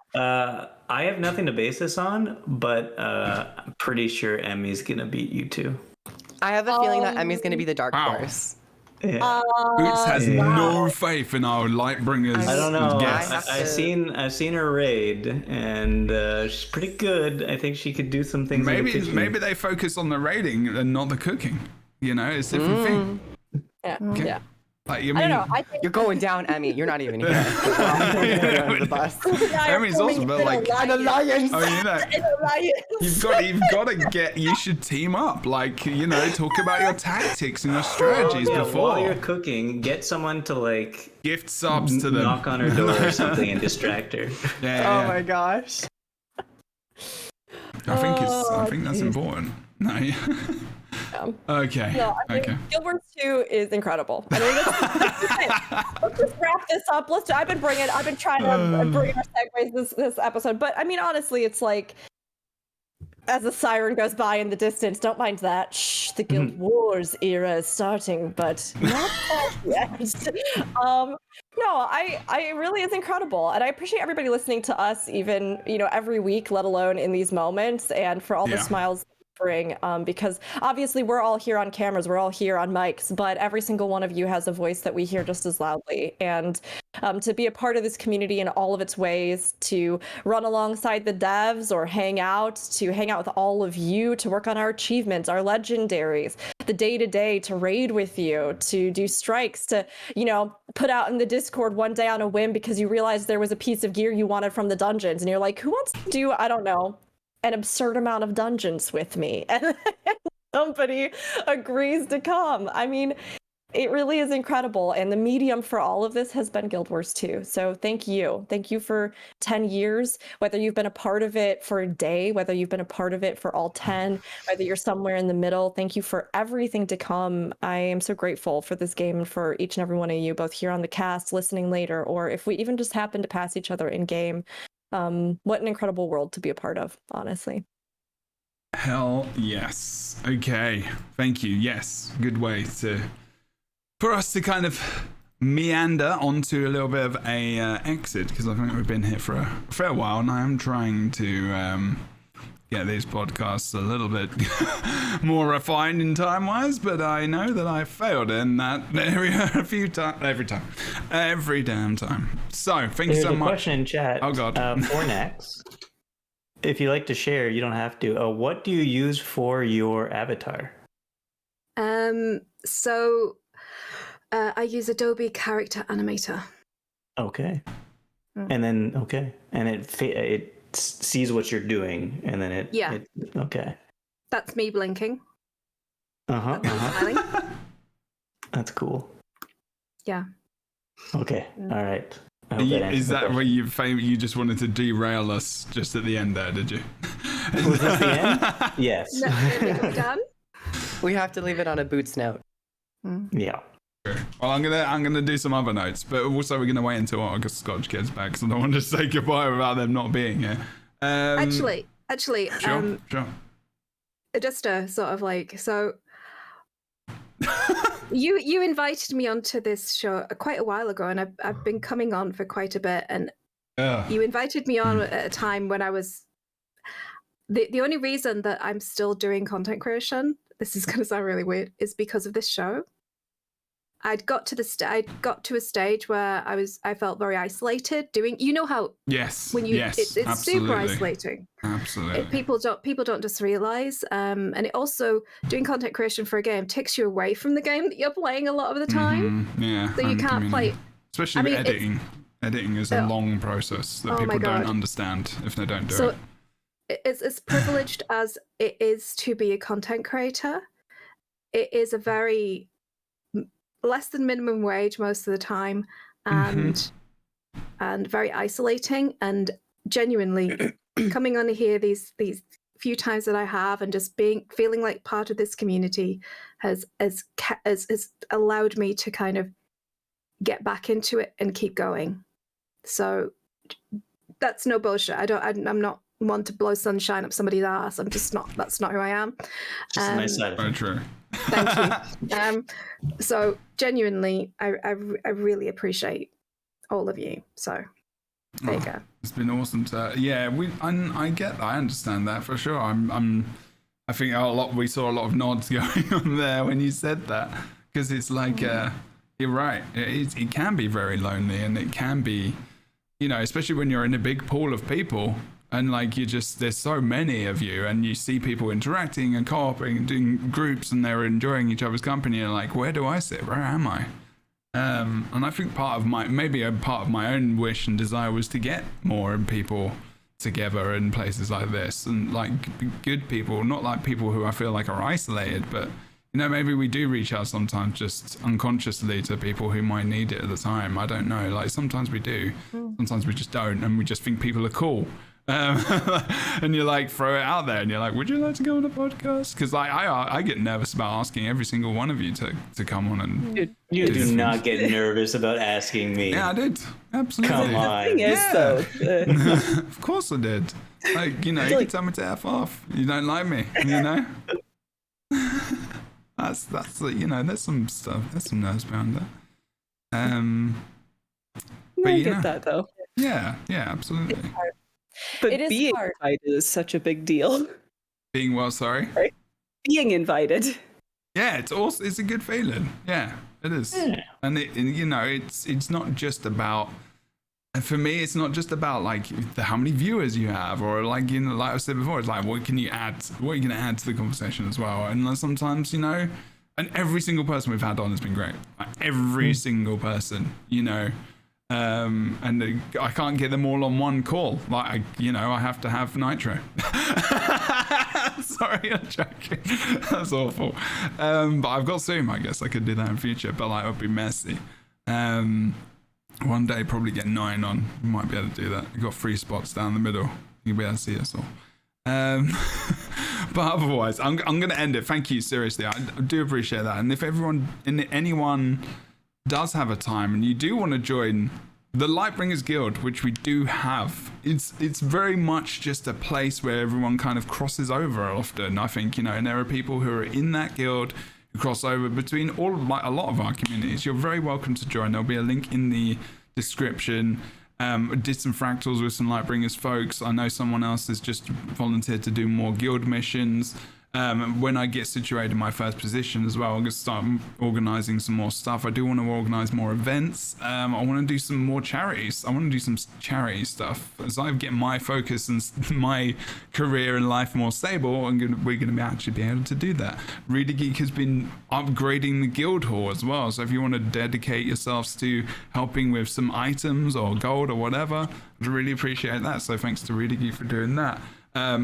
We've got like the war room up, and we can just start doing World v World stuff during alliances. I would love for you to all join the LightBringers Guild, where Rook will definitely lead some World v World raids, which I think should totally happen.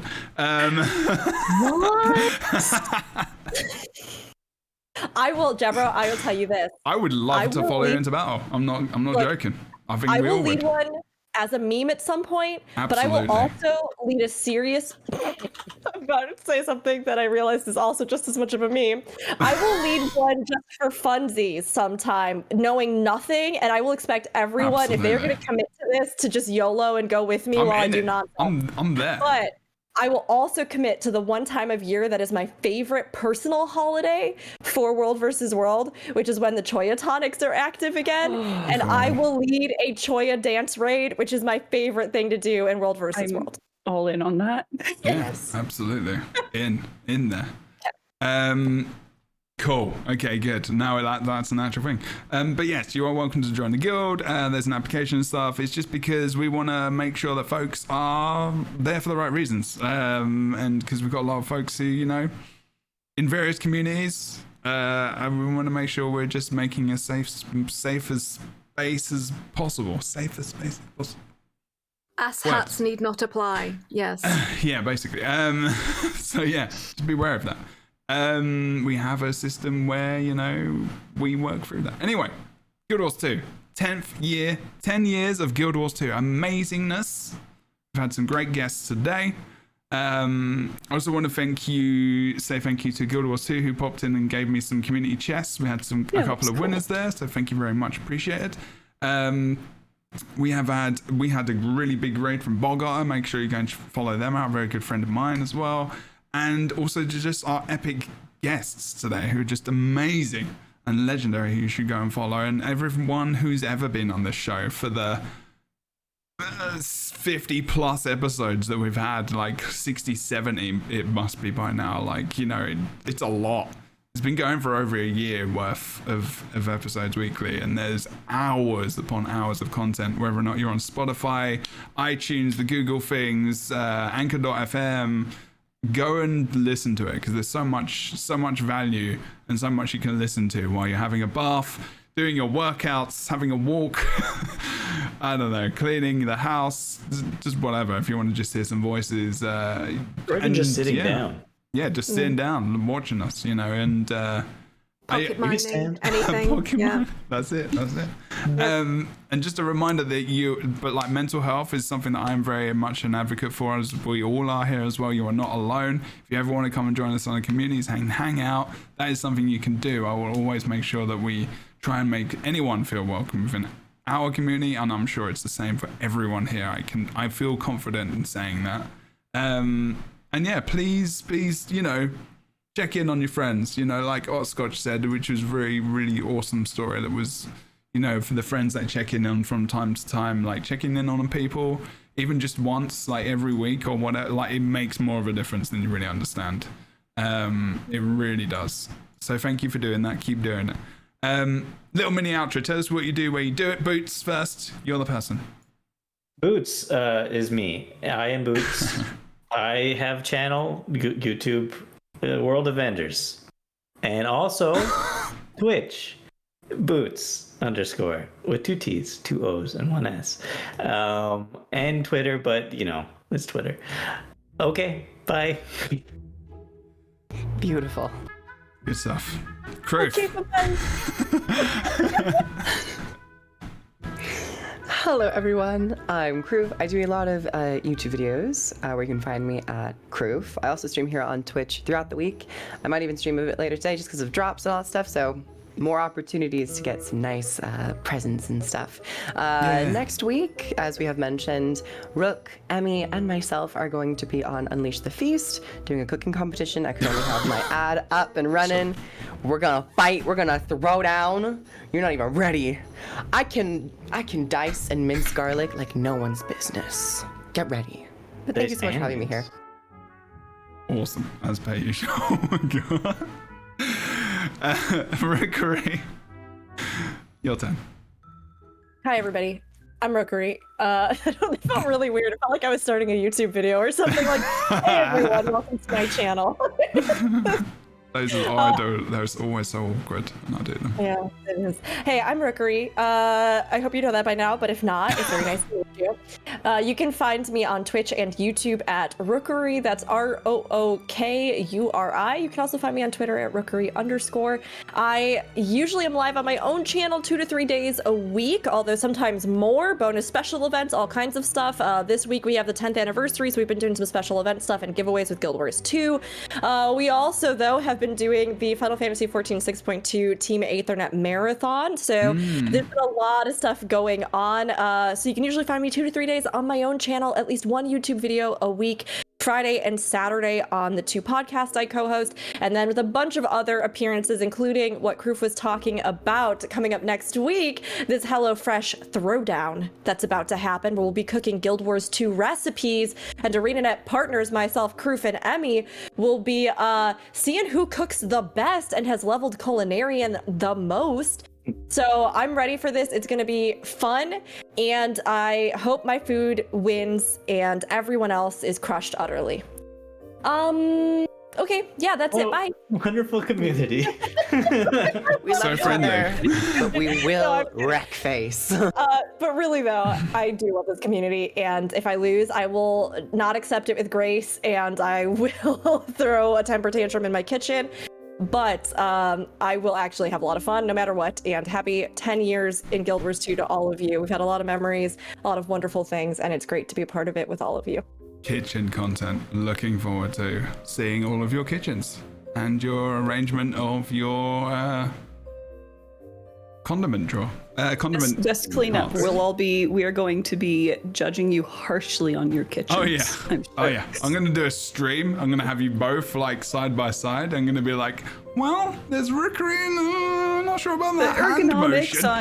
on your tool storage just needs a little bit of work there. Yeah, like Yeah.